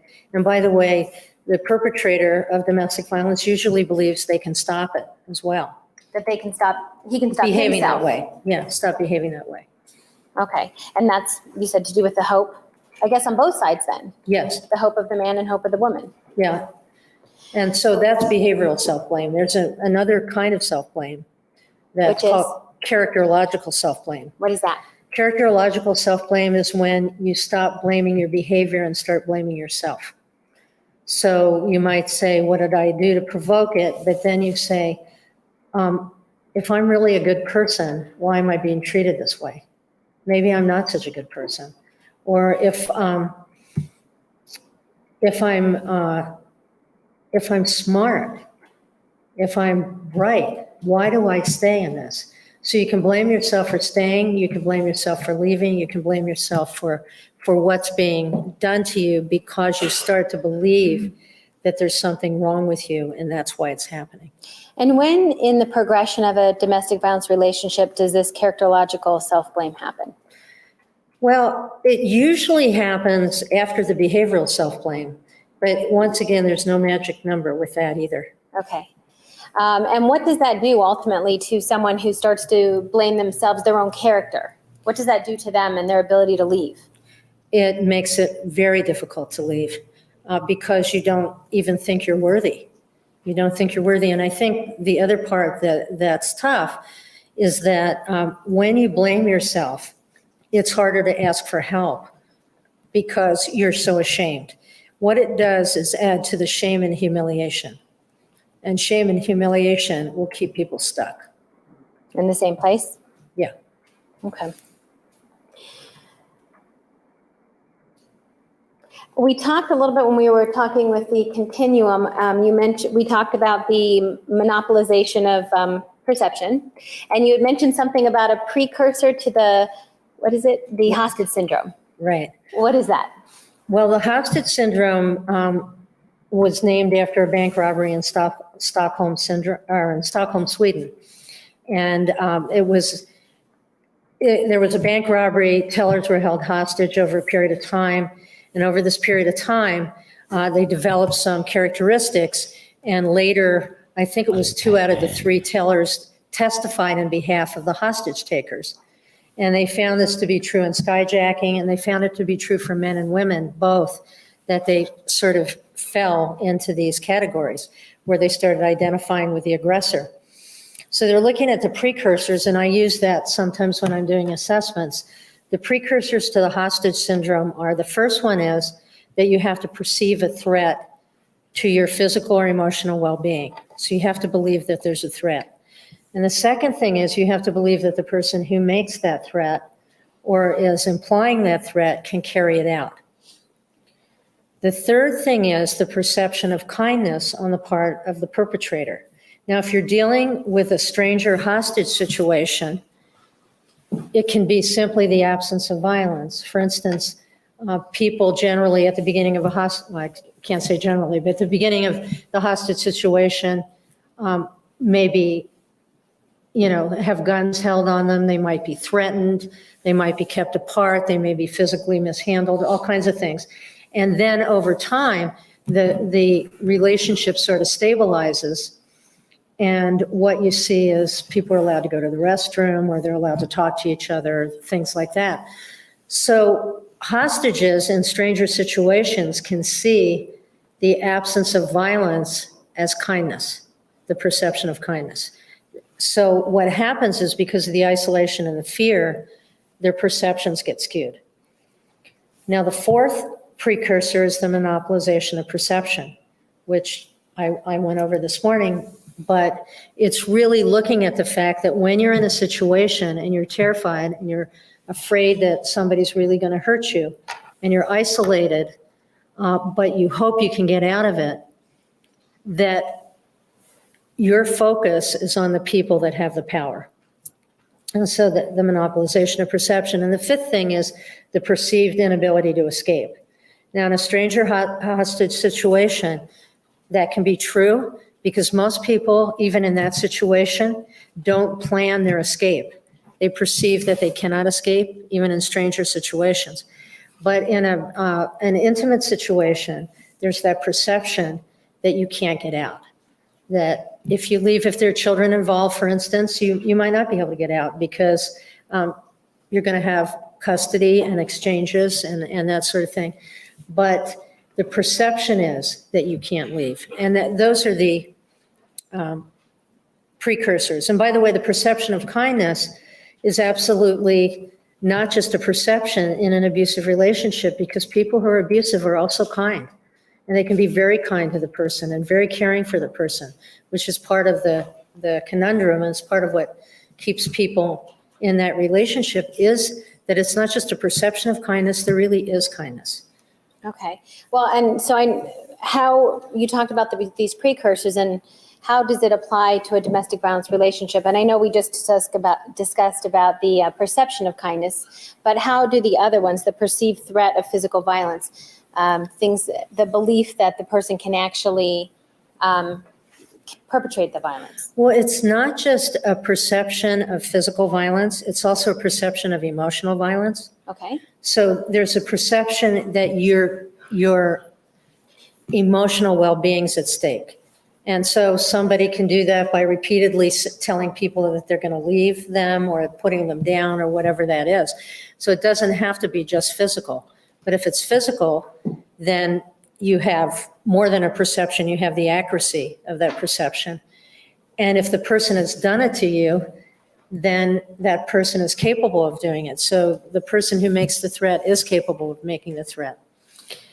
And between episodes, there's kindness. There's sort of, you can go on vacation together, you can have good times with each other, you can enjoy things in common. You can have evenings where you're just sitting and watching TV together, or enjoying your other family members, or having parties or whatever. So there is real kindness and bonding kinds of things that are going on in that relationship. And what does that do to a victim's ability to leave when you have these periods of kindness and real bonding? Well, it makes it really difficult to leave, because that's what you hope. You hope that it will stay like that. You hope that the relationship is going to remain connected in that way. And your belief is, I think it can be. I think we can keep it like this. I mean, I have this evidence that we've just had this period of time, and we're doing well, and it looks good. And so you're hopeful again, and you're seeing that person as they were when you fell in love with them, or when you develop that love for them. You're seeing them in that way at that time, until the relationship has gone on long enough where you stop believing that it's going to get better. You stop the hope? You stop the hope. And that depends on the person, how long that takes. Okay. My next question of how long. Okay. What is chronic apprehension? Chronic apprehension was actually a term coined in the substance abuse movement, but it's once again something I think applies to domestic violence. And it was coined by Jael Greenleaf. And what she said was that people who are substance abusers get a break. They party, they drink or use, they act out, they get support from the people they're acting out with. For a period of time, they get support from their families. But the people who live with substance abusers never get a break because they live in chronic apprehension of the next episode. And I think that applies very well. It's a good analogy for domestic violence, because after a period of time, you stop feeling like you have a break. You're emotionally tired. And that's what happens to people in relationships where there's repeated episodes, is that you get emotionally tired. And as your resistance goes down, you begin to believe or wonder when the shoe is going to fall.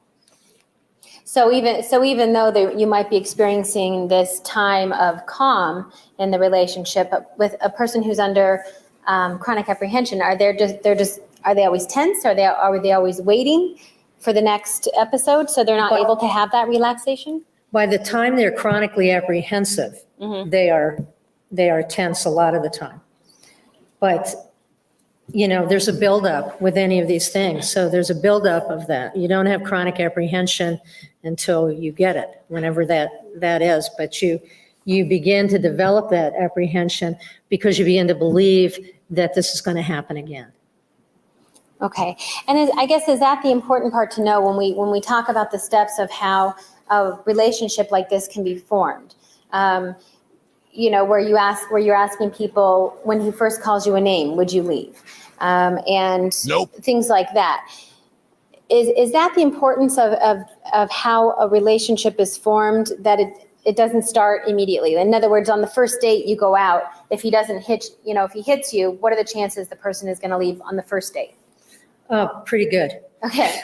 So is that something that you look at then with your patients, basically, with the length of time? Well, I guess not always the length of time, but the buildup of that relationship. You do look at the buildup of the relationship, because the relationship generally is more gradual, and there's a period of time where things look good, and there's a period of time where the perpetrator of domestic violence is not as afraid, because that energy from new love is bigger than the energy of that fear. And so it takes a while for the relationship to stabilize and the energy of new love to sort of come down and the fear to come up. Okay. Can we talk about the cycle of violence? Sure. I mean, that seems to be a term that is out there. Is there a definition for it, or what is it?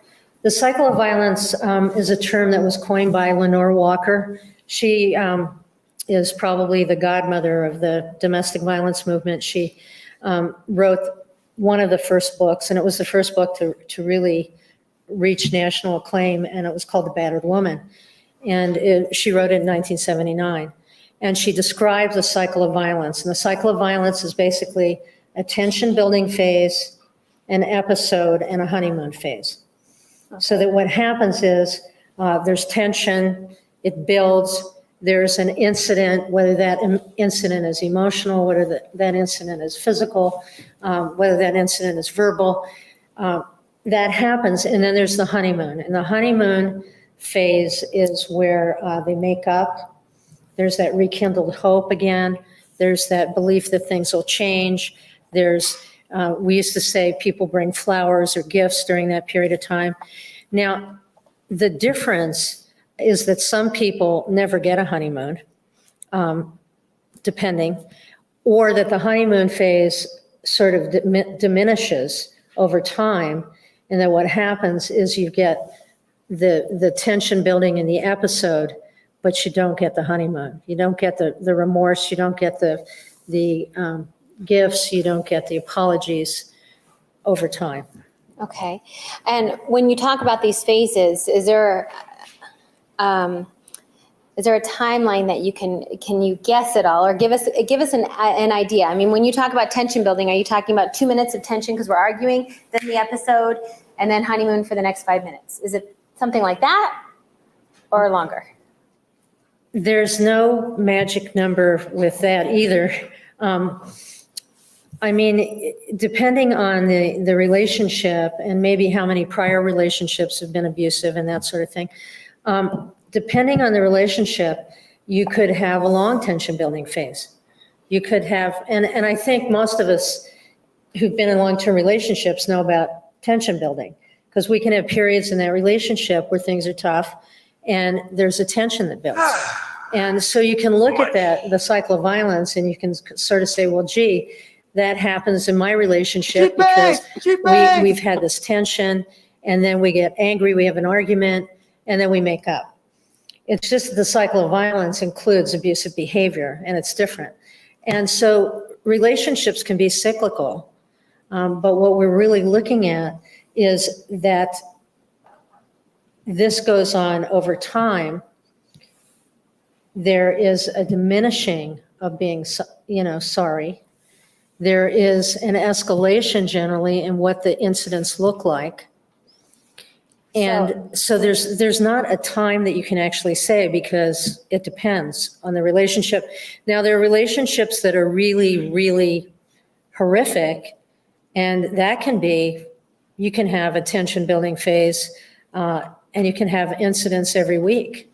Some people have incidents several times a week, but most people get a little better break than that. So you're saying that even in healthy relationships, you can see this cycle? Well, what you can see is not the cycle of violence. Okay. You see a cyclical nature, which is, we have tension, and maybe we don't have the money to pay the bills this month. So there's tension. And I don't like the way you spend it, and you don't like the way I spend it. So we build up and we have an argument with each other about that, and then we make up and we figure out how to solve the problem. That's the difference. Okay. Well, and the tension, and when you say the episode, in a healthy relationship, the episode is just an argument? The episode's an argument, and the episode's just conflict that hopefully gets resolved, Okay.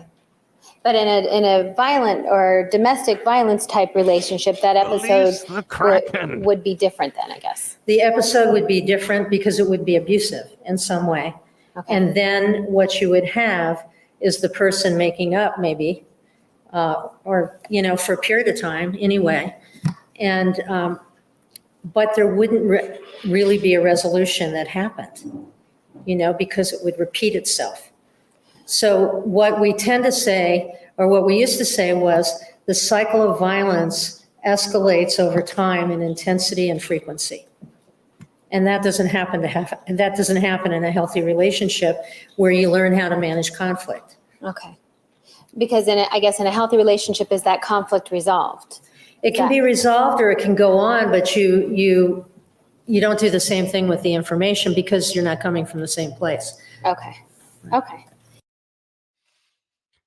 Oh, it's time to release the one. Truly.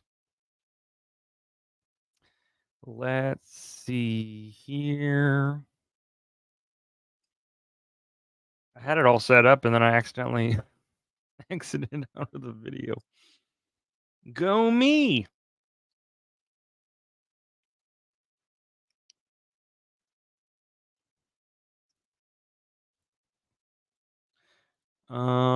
Talks amongst yourselves.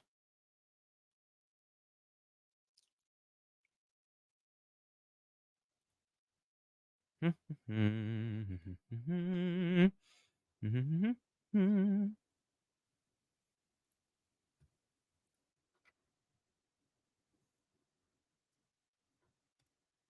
did you ever see any evidence at all of jealousy from Jodi to Mr. Alexander? No, I didn't. All right, I have nothing further, Judge. Thank you. Cross-examination. Ma'am.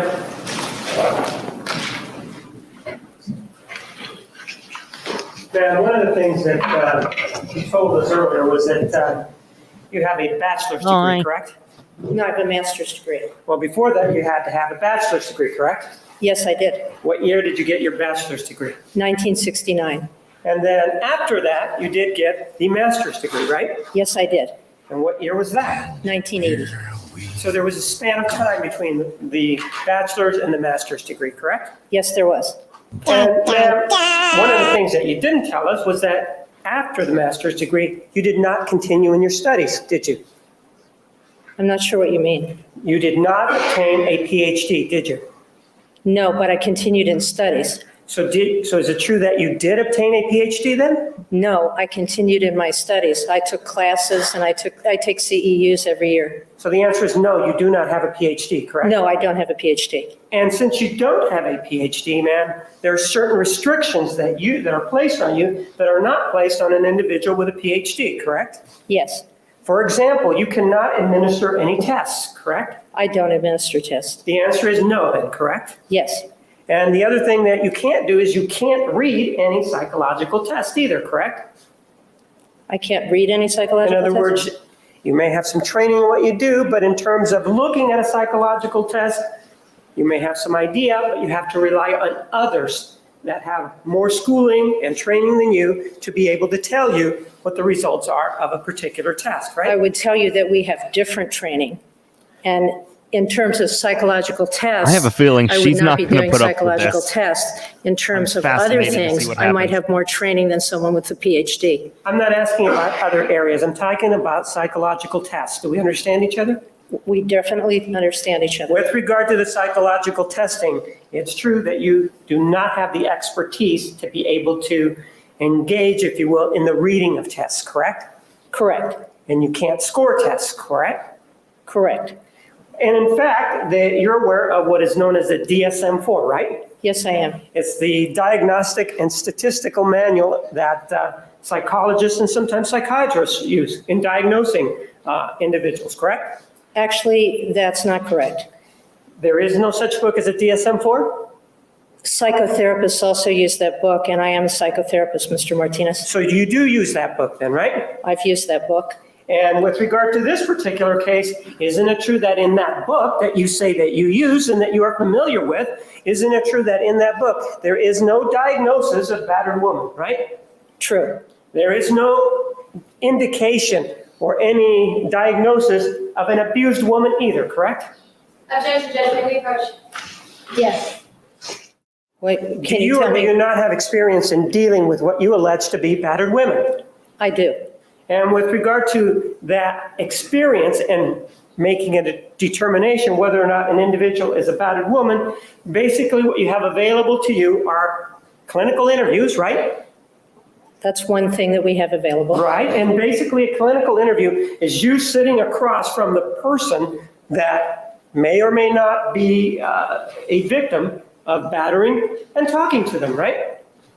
That's one of the things I use. Right, that's what you do, right? That's one of the things I do. That's one of your main instruments, if you will, in trying to determine whether or not the situation. It is not my main instrument, Mr. Martinez. Is it one of the items that you use? It is one of the things that I use, correct. And in this particular case, you told us that what? You spent what, 40 hours talking to the defendant? 44. 44 hours, so that's the clinical interview aspect of it, correct? I used that as that is the clinical interview that I did, right? Yes or no? That is the clinical aspect of your practice, correct? It is a clinical aspect of my practice. And in this case, the 44 hours, that's the clinical aspect of this evaluation, right? I'm not sure what you mean by the clinical aspect. Well, a clinical interview, as you know what a clinical interview is, right? Of course I know what a clinical All interview right, is. then we seem to be having problems with it. With regard to a clinical interview, ma'am, isn't that a situation where you sit across from an individual and you talk to them about the We're not issue going that back and is at forth hand? with Isn't Juan that and true? her. We're just You interview them, you ask those questions, two. you do an assessment. So when you are interviewing, you're not talking then, right? Mr. Martinez, I Yes or think, no? My question is, are you talking, yes or no? Mr. Martinez, are you angry at me? Ma'am, is that relevant to you? Is that important to you?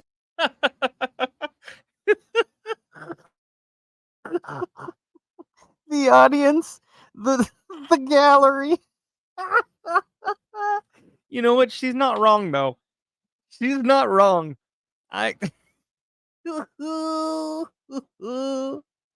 That is at hand, isn't that true?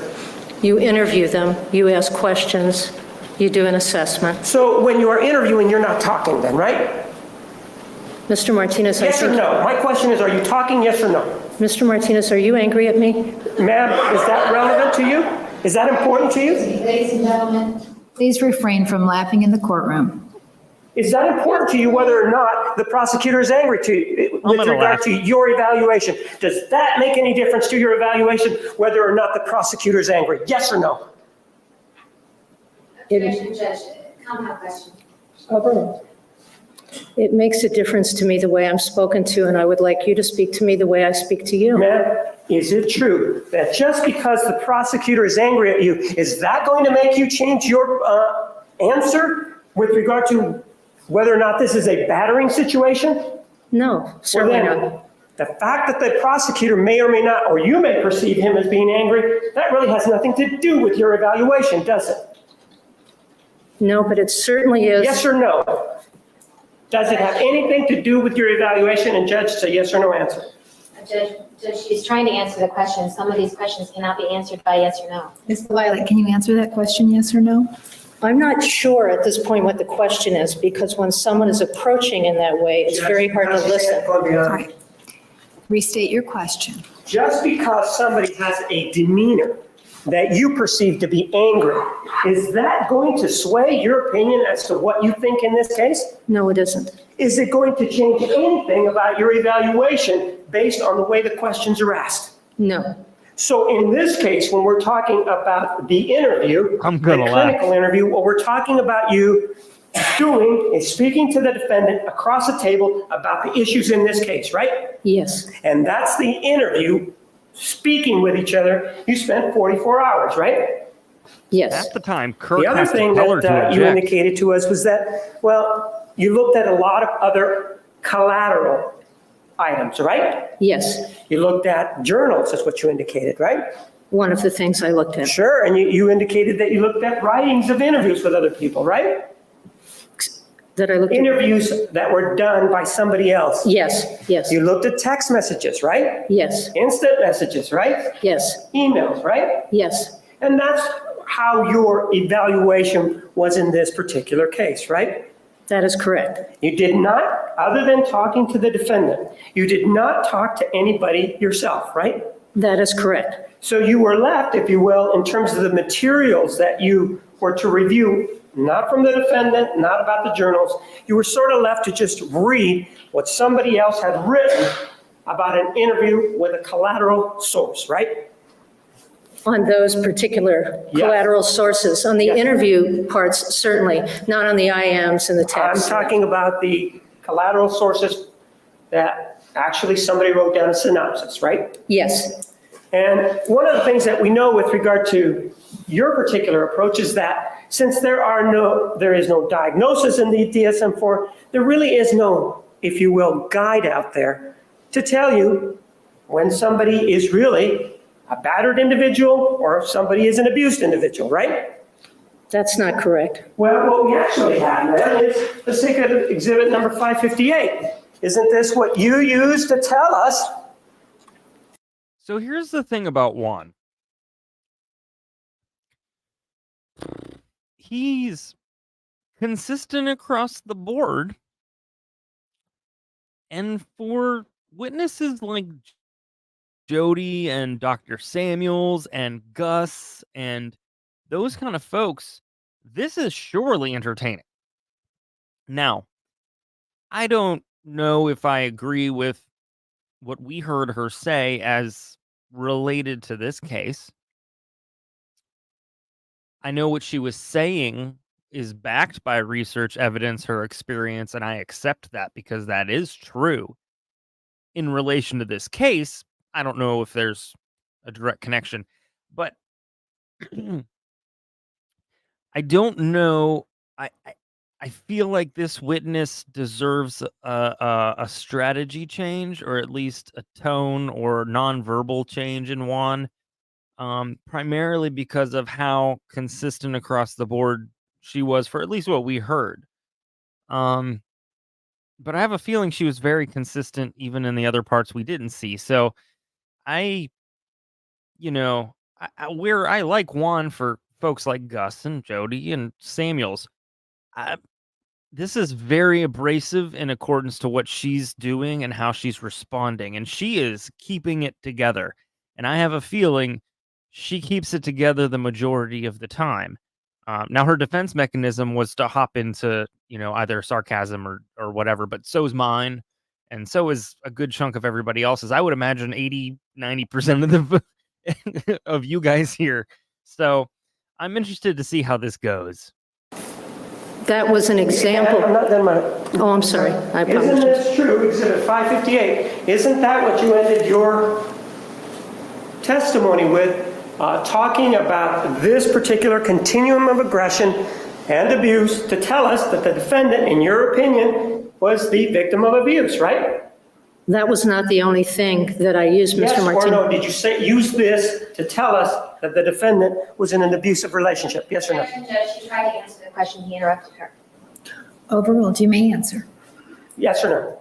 It's not a yes or no. Do you want the truth, Mr. Martinez, or do you want Ma'am, yes or I'm no? asking you questions. You seem to be having trouble answering my questions. I have If trouble. you have a problem understanding the question, ask me that. If you want to, do you want to spar with me? Will that affect the way you view your testimony? Argumentative. Sustained. We approach, Your Honor. Yes. With regard to this particular case, ma'am, you did refer to this Exhibit 558, yes or no? I referred to it. Yes or no? You can't Yes, I handle the referred to truth. it. And when you referred to it, Ms. Wilmot was asking you questions about it, yes or no? Yes. And she was asking you questions about that, and it involved the defendant, didn't it? Yes. And it involved the defendant, in your opinion, as to whether or not she was somebody who was abused, correct? Not exactly. Well, is it somebody that was not abused then? No, I Yes or no? don't rely particularly just on that, and it feels like that's what you're trying to get me to say. Didn't you use this As one part, Right. Isn't that what you used? I used it as one piece of information. And what happened is you went to the diary, the journals, for example, right? You reviewed the journals here, I right? reviewed the journals. And then you went to this, which is exhibit number 558, and then you started to talk about how something in the journal was mirrored or set out in exhibit 558, right? Something in just the journal? I'm not sure what you're asking.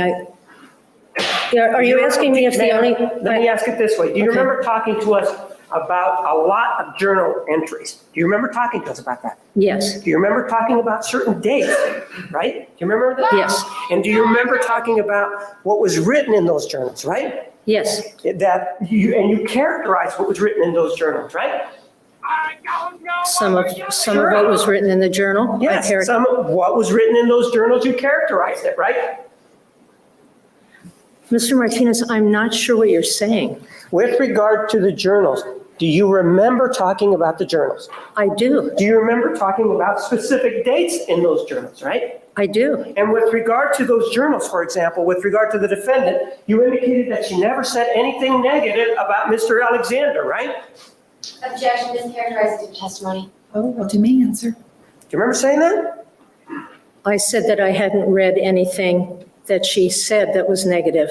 So if you didn't read anything that showed that if there was anything negative, in your mind, there was nothing negative in those journals about Mr. Alexander, right? As written by the defendant, right? There were selections of those journals. Right. The journals that you reviewed here in court, ma'am. All of the journal selections that you reviewed here in court. And Check, you please. did review more than those journal selections here in court, right? Yes, You reviewed all of the journals, right? Miss Arias's journals. Sure, And yes. during that period of time, Yes, you reviewed. I her didn't journals. read all of her journals.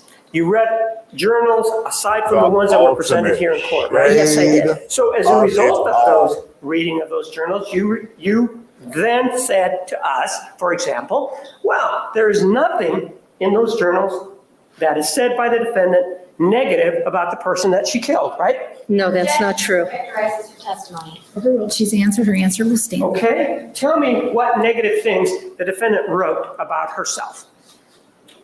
I thought you asked me if she said anything negative about Mr. Alexander. Did you have a problem understanding the question? Tell me what negative things the defendant wrote about herself in those journals. That was my question.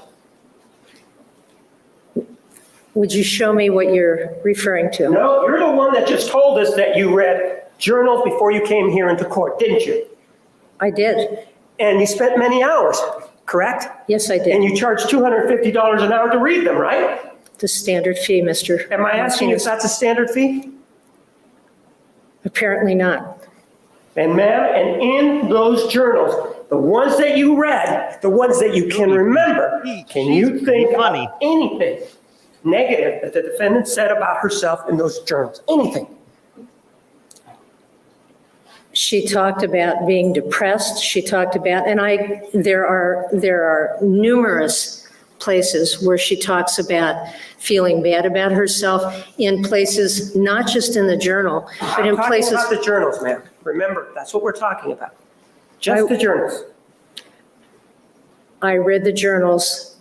Right, what else? I read the journals, and you would have to show me specifically what you're talking about. I don't know what part of the journals you're talking about, and frankly, I read pages and pages of journals, Mr. Martinez. I'm just talking about. So when you're asking me to say something specific about what she said about herself, I had samples.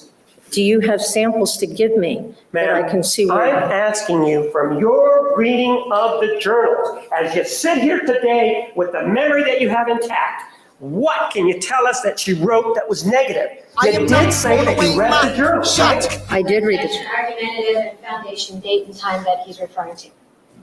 Overruled. Right? You did say you read the journals, right? Yes, I did. What can you tell us that is negative that she wrote in any of those journals?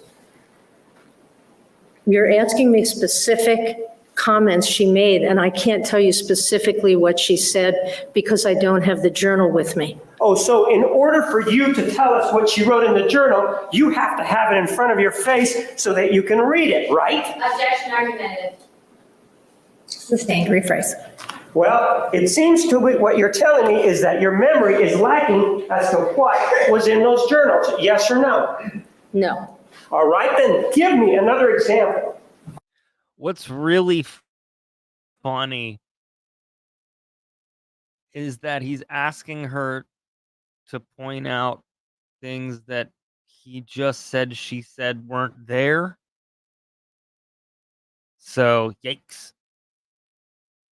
Of what you read in those journals that is negative that the defendant said. She talks about not being productive. Okay, what else? She talks about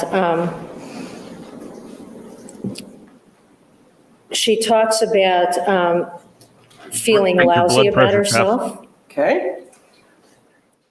She talks about not being advanced in PPL the way she'd like to be advanced in PPL.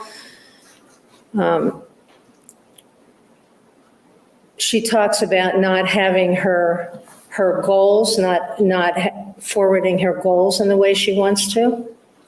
Anything else?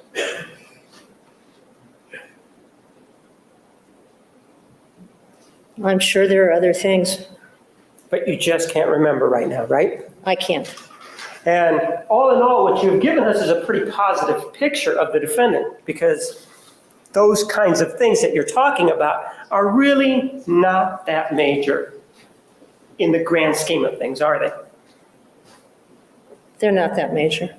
And ma'am, with regard to this issue of how you conduct your work, the way it really works is that you conduct the interviews and then you look at other sources, right? I do. And that's what you did in this case, with the exception that you only conducted one interview, right? The defendant's interview, right? Yes. And in this case, we are left, if you will, to follow this roadmap that you gave us, which is Exhibit 558. That is, in a sense, a roadmap, right? It's a guideline. It's a guideline, which means we can look at it to guide us to a goal, right? It is a guideline. It is not a specific roadmap that will take you from here to here. I'm not asking, I've left the word roadmap behind. I actually used the word guideline. Isn't this a guideline that will take us to a certain decision or opinion by you. Isn't this in part, isn't this a guideline that you use? It is a guideline. And this is a guideline that you created, right? Yes, it is. So that you can change it whenever you want, right? I have changed it. Right. So the answer is this is your guideline and you can change it whenever you want, right? Yes.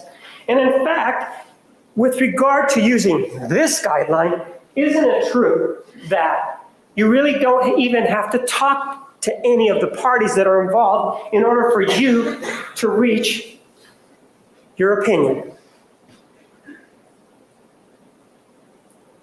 I don't use a guideline that way, Mr. Martinez. Well, are you familiar, back in 2010, are you familiar putting on a seminar and indicating that Snow White was a battered woman? Do you remember talking about that? Objection, relevance. Overruled. Do you remember that? Yes or no? No, that's, if you would like to show the entire YouTube video, I would be happy for anybody to see that, because I'm not talking, the title is Snow White a Battered Woman because it was catchy. Right. So it does say is Snow White a battered woman, right? That It is does. the title of it, correct? It is. And in fact, you gave this presentation, if you will, in Las Vegas back in 2010, right? I've given it more than once. In 2010, isn't it true that you gave this presentation in Las Vegas? I gave a short form of it. Yes or no? I gave a short form of it, yes, I did. Did I ask you whether it was a long, medium, or short form? Well, there are different versions of it, Mr. I'm Martinez. asking you whether or not you gave this presentation, yes or no? I'm not asking about the I length. gave a presentation in Las Vegas, yes, I did. Isn't it true that you also gave that presentation in Los Angeles, again in 2010? An altered version. But you did give this presentation involving Snow White and whether or not she was a battered woman in Los Angeles, right? Yes, And one of the items that you used with regard to that in trying to determine whether or not an individual is a battered person, you look at 558. That's a guideline that you use, right? I did not use that at all in any of the speaking engagements, Mr. Well- Martinez. I'm not asking if you used it in the speaking engagement. In this case, for example, you talked about family of origin issues. Do you see that up there? Yes, And one of the things that you told us, well, you looked at the family origin of Mr. Alexander. Didn't you tell us that? yes, Well, if we take a look to follow up on your Snow White issue that you presented, isn't it true that she had family of origin issues, didn't she? the family of origin issues we're talking about here, Mr. Martinez, are the family of origin issues for the perpetrator.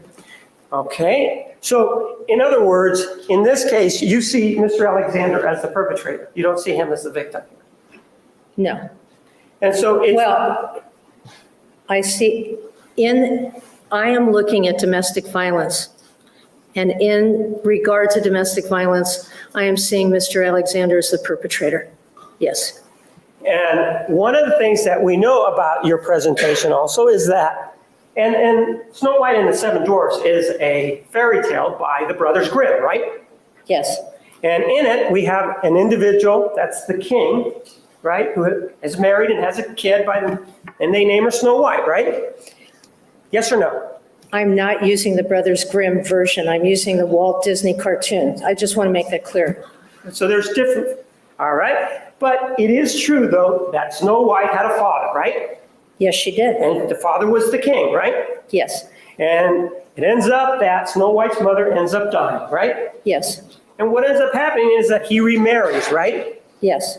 And what ends up happening when he remarries is that he has somebody who is less than honorable, if you will, or savory with regard to her view of Snow White, correct? Yes. And so what happens during that situation is that there is a problem because this woman, the queen, begins to, if you will, abuse or be less than nice to Snow White, right? Yes. So what we have then is a situation where we have a father who has failed to protect, right? If we're looking at it from this global perspective, right? Yes. And so then if we look at it that way, Snow White is sort of being, and I use the term loosely, abused. Not in the technical sense, but she's not being treated correctly, right? She's being abused as a child, right? That's correct. And one of the things that happens after that is that the father sends her away, correct? She goes into the forest, right? Objection for relevance, going this far into the Snow White story. Overruled. Right? She goes into the woods, correct? And in fact, when she's out in the woods, there's neglect by the father, right? Yes. So, for example, in this particular case, one of the things that you used in your evaluation was that the defendant, according to you, suffered some abuse as a kid, right? Yes. According to you, the wicked stepmother in her circumstance is her mother, right? I didn't say that. No, I'm the one that's asking the question. Isn't that true? I don't equate her mother with a wicked stepmother. Well, her mother, according to what you found out, hit her with a spoon, right? Right. And according to what we know is she allowed her father to hit her also, right? Yes, she did. And her father hit her, and at one point, you know, some of this. What do you know about what her father did to her in terms of any abuse that there may be here? There was one incident where he pushed her and she hit a piece of furniture and lost consciousness. Who is And this the mother was cameraman? present, right? I'm not certain if the mother was present. Wouldn't Mr. that be Martinez. important to know? Not necessarily, because there were other incidents. Pardon? There were other incidents. I'm not evaluating whether or not Ms. Arias is a battered child, Mr. Martinez. I was looking at the issues of domestic violence. Well, ma'am, you're talking about abuse, aren't you? I'm Right. talking about domestic violence between two adult intimates. And one of the things that you just told me that you did was that you looked at the background of the defendant. Didn't you just tell me that? I did. And you know about this abuse at the hands of her mother, right? Yes. And one of the things that happens, and we've talked about Snow White being sent out in the forest, one of the things that happens to the defendant, you're aware, is that according to what you know, isn't it true that before that she was the age of majority, she was, if you will, also sent out into the woods to go live with somebody else, right? She was not sent out. She chose to leave. So she left. In other words, she chose to leave. Why? Why do you believe that she chose to leave? Objection, relevant speculation. It's very tough. Overruled. Go ahead. Why did she choose to leave? She chose to leave because she felt abused and because she felt controlled. By her parents, right? Yes. And she moved in with somebody by the name of what? What was his name? Bobby Waters. And she lived in what can be best described as less than ideal circumstances, right? Correct. And the same thing with Snow White, right? She lived in a situation with less than ideal circumstances, right? She lived with the seven dwarfs, and according to the Disney version, she was pretty happy. Well, she lived in a shack, right? I thought it was a cute little cottage, Mr. Martinez. All right. But there's seven dwarfs that she's living with, right? No one of her own age is there, right? I don't know the age of the dwarfs. I Well, don't. I'm what sorry, but I don't. What I'm saying to you is it your opinion that there were other little kids that would play in the playground with her when she was living with the seven dwarfs?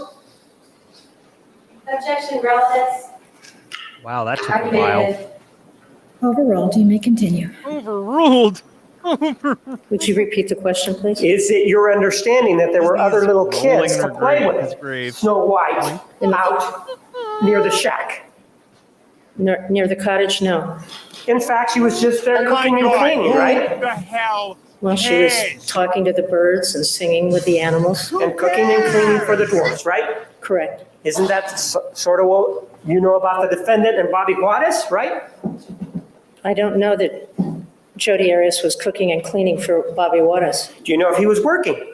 He was not working. Do you know who was providing the money to buy the food? They were living with his family. Right, but do you know whether or not the defendant was working? She was working. Do you know whether or not she indicated on the stand that she was the one that bought all the food? I've not been privy to what she said on the stand, Mr. Martinez. Did you discuss it with her?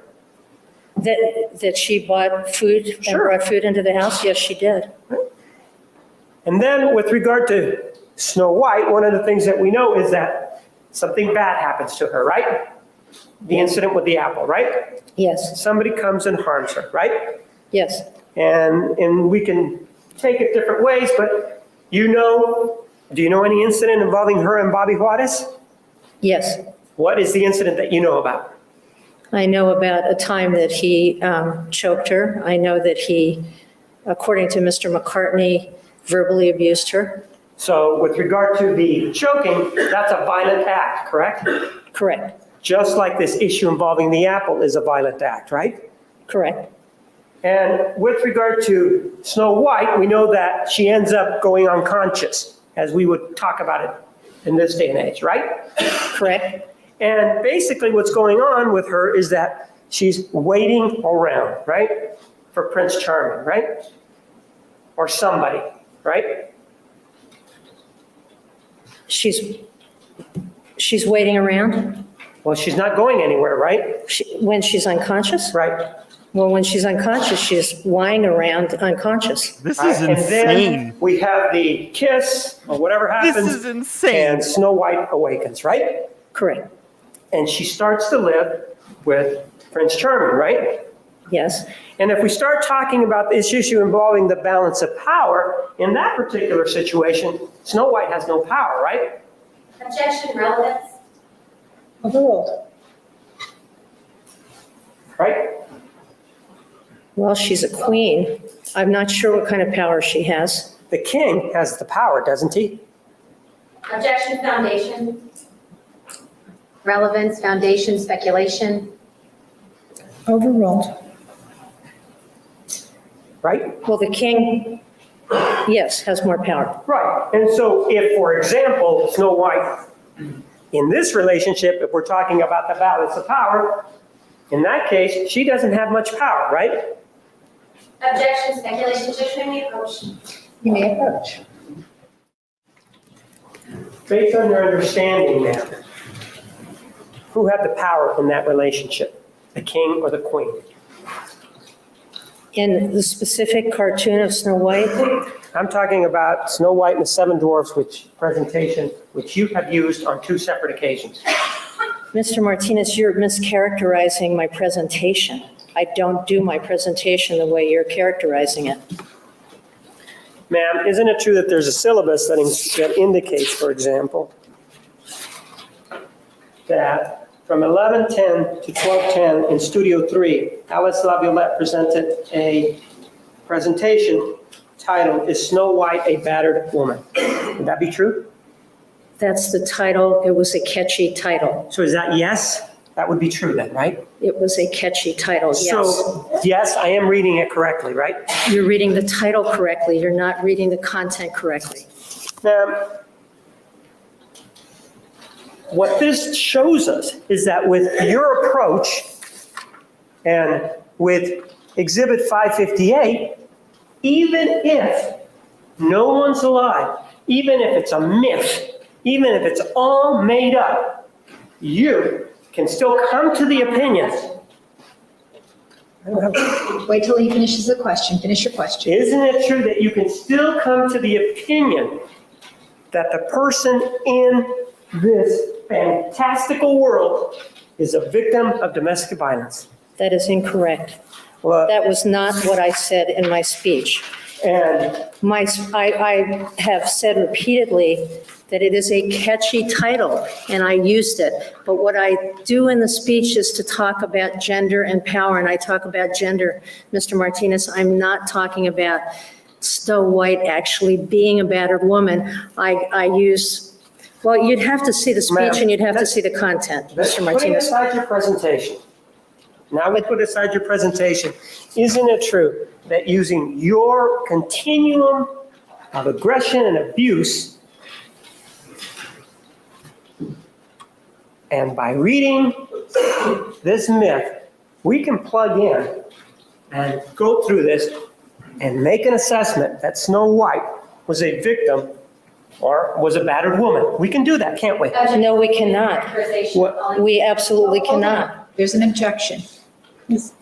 Lamont. That's a mischaracterization of the continuum. He called it a myth. I think you misinterpreted the question. Restate your question.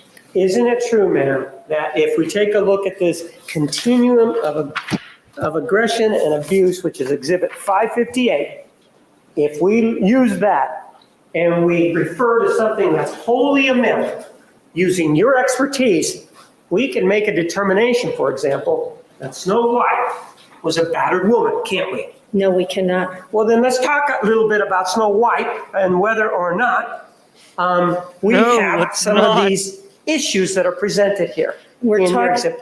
Yes or no? that's- Can we do that? Yes, can we do that? Could you do that with me? You're mischaracterizing it, Mr. Martinez. Overruled. I would like to go through it with you. And what you told us is that these columns are not necessarily exclusive, right? That is specific to adult relationship, adult intimate partner relationship, Mr. Martinez. And I have no information about the relationship between Prince Charming and Snow White. I don't know what their relationship was, so you're mischaracterizing that by saying that that can be applied to Snow White as a child. This is not about child abuse. Well, let's talk about, for example, whether or not we can find some of the items that were present in the Snow White and the Seven Dwarfs, and whether or not Snow White was a battered woman, okay? Yeah. With regard to your I'm gonna bite my the conference pillow. That's what I'm agenda, gonna do. that conference agenda that we're talking Well, about, isn't it that dealt with adults, special? didn't it? It dealt with adults. Yes, it did. And in it, you said, is Snow White a battered woman? That was the title, right? Objection has to be answered. Sustained. And that being the case, ma'am, now you're trying to tell me that, well, no. I don't want to talk about Snow White now because it involved a child, right? No, that's not what I said, Mr. Well, Martinez. then, Do you want me to answer that, Mr. Martinez? yes, I want you to answer me why it is now that you don't want to talk about Snow White as an adult when you did talk about Snow White as an adult when you made the presentation back in 2010. I talked about Snow White in regard to growing up and what we believe about ourselves as men and women growing up. I did not talk about Snow White in an intimate relationship with the prince. What did you say at the end of? In an intimate relationship where? With the prince or the king or whoever. My question was a little bit more narrow than that. And my question was that in this presentation, this involved adults that you were talking about, right? I spoke to adults. And it involved adult abuse, didn't it? It involved gender. We were talking about gender and expectation about gender. And it was in a domestic violence conference, so I spoke about it in a domestic violence conference. Right, and it involved adults, right? It involved what we learn as children and bring into adulthood. So it involved what you learn as children and what now? And what we can bring into adulthood about what we learn as children. Right, and so for example, if we have anger as an issue in the family, that's something that we can learn as a child and take into adulthood, which is what you told us about Mr. Alexander, right? Correct. And so we can talk about a number of things that are here and use this as a guide, can't we? Sitting there To chain determine smoking whether or going, I not didn't do this. there's an individual is a victim of abuse, right? I'm confused. Are you talking about Snow White again? Because I'm not sure where you're going here. I'm talking still about. I'm not understanding this. I'm talking about Snow White, Exhibit 558. That is not applicable to Snow White and the prince's relationship, which is the relationship that this is about adult intimate partner violence. And you keep referring to Snow White as a child. And what I'm saying to you is that that's about adult intimate partner violence and not about her relationship with the prince, which I know nothing about after they get married. So what you're saying is, though, even though this involved adults, and you did say is Snow White a battered woman, which would imply that she was involved with a man as an adult, right? You're saying that disregard that now, right? Because it doesn't mean what it says, right? Objection is characterized as her testimony. All right, we're going to take the recess at this time. Ladies and gentlemen, Monday, Yeah, you 9:30 better. a.m. Please remember the admonition. Are there any questions? You better Have a nice work. weekend. You are excused. Have a nice weekend and make sure it doesn't include any Snow White. Holy cow. What is happening right now? I don't understand.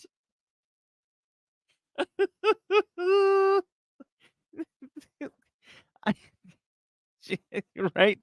Do your homework. Do your homework. Okay. Here's here's the deal. I can't handle. Can you guys believe that? I just can't believe it. I can't wait. I can't wait. Oh, Friday's gonna be fun, y'all. Friday's gonna be fun. We are gonna start again at 8:45 as we typically do. We are going to have a new quiz game, and we are going to. This is a really good question at this point. Really good question at this point. Oh man, who tickled me? Elmo. He decided to get back at me. I tickled him enough. um. So yes. So Friday we're gonna continue this. Maybe he'll push into the movie Up. We'll see what happens. And then we will be doing a quiz. I don't know what the topic is yet. I don't know. We'll find out. I like to kind of impulsively put things together, as you have seen. So thank you for thank- That's awesome. That's awesome. And no, she did not at all. All right. So, thank you all for tuning in. I appreciate it. I'm about to hit play on the brand new outro, so stay tuned for that. That should be fun. Hopefully you like it. But here, as I always say, the self-care video is now up as a standalone video on our YouTube channel. You can play that whenever you want. If anything, for the music, maybe the quotes, whatever you want. But that's my love letter to you all. It is the first of many, I'm sure. So we're gonna go in that direction along with the trials because I think we need it. We need a nice balance. Yeah. So thank you. Take care of yourself. Take care of your family. Don't forget to smile. As Pantuflay says, don't let anybody dull your sparkle. And shine on. Shine on, you crazy diamonds. I'll see you on Friday. Quiz night.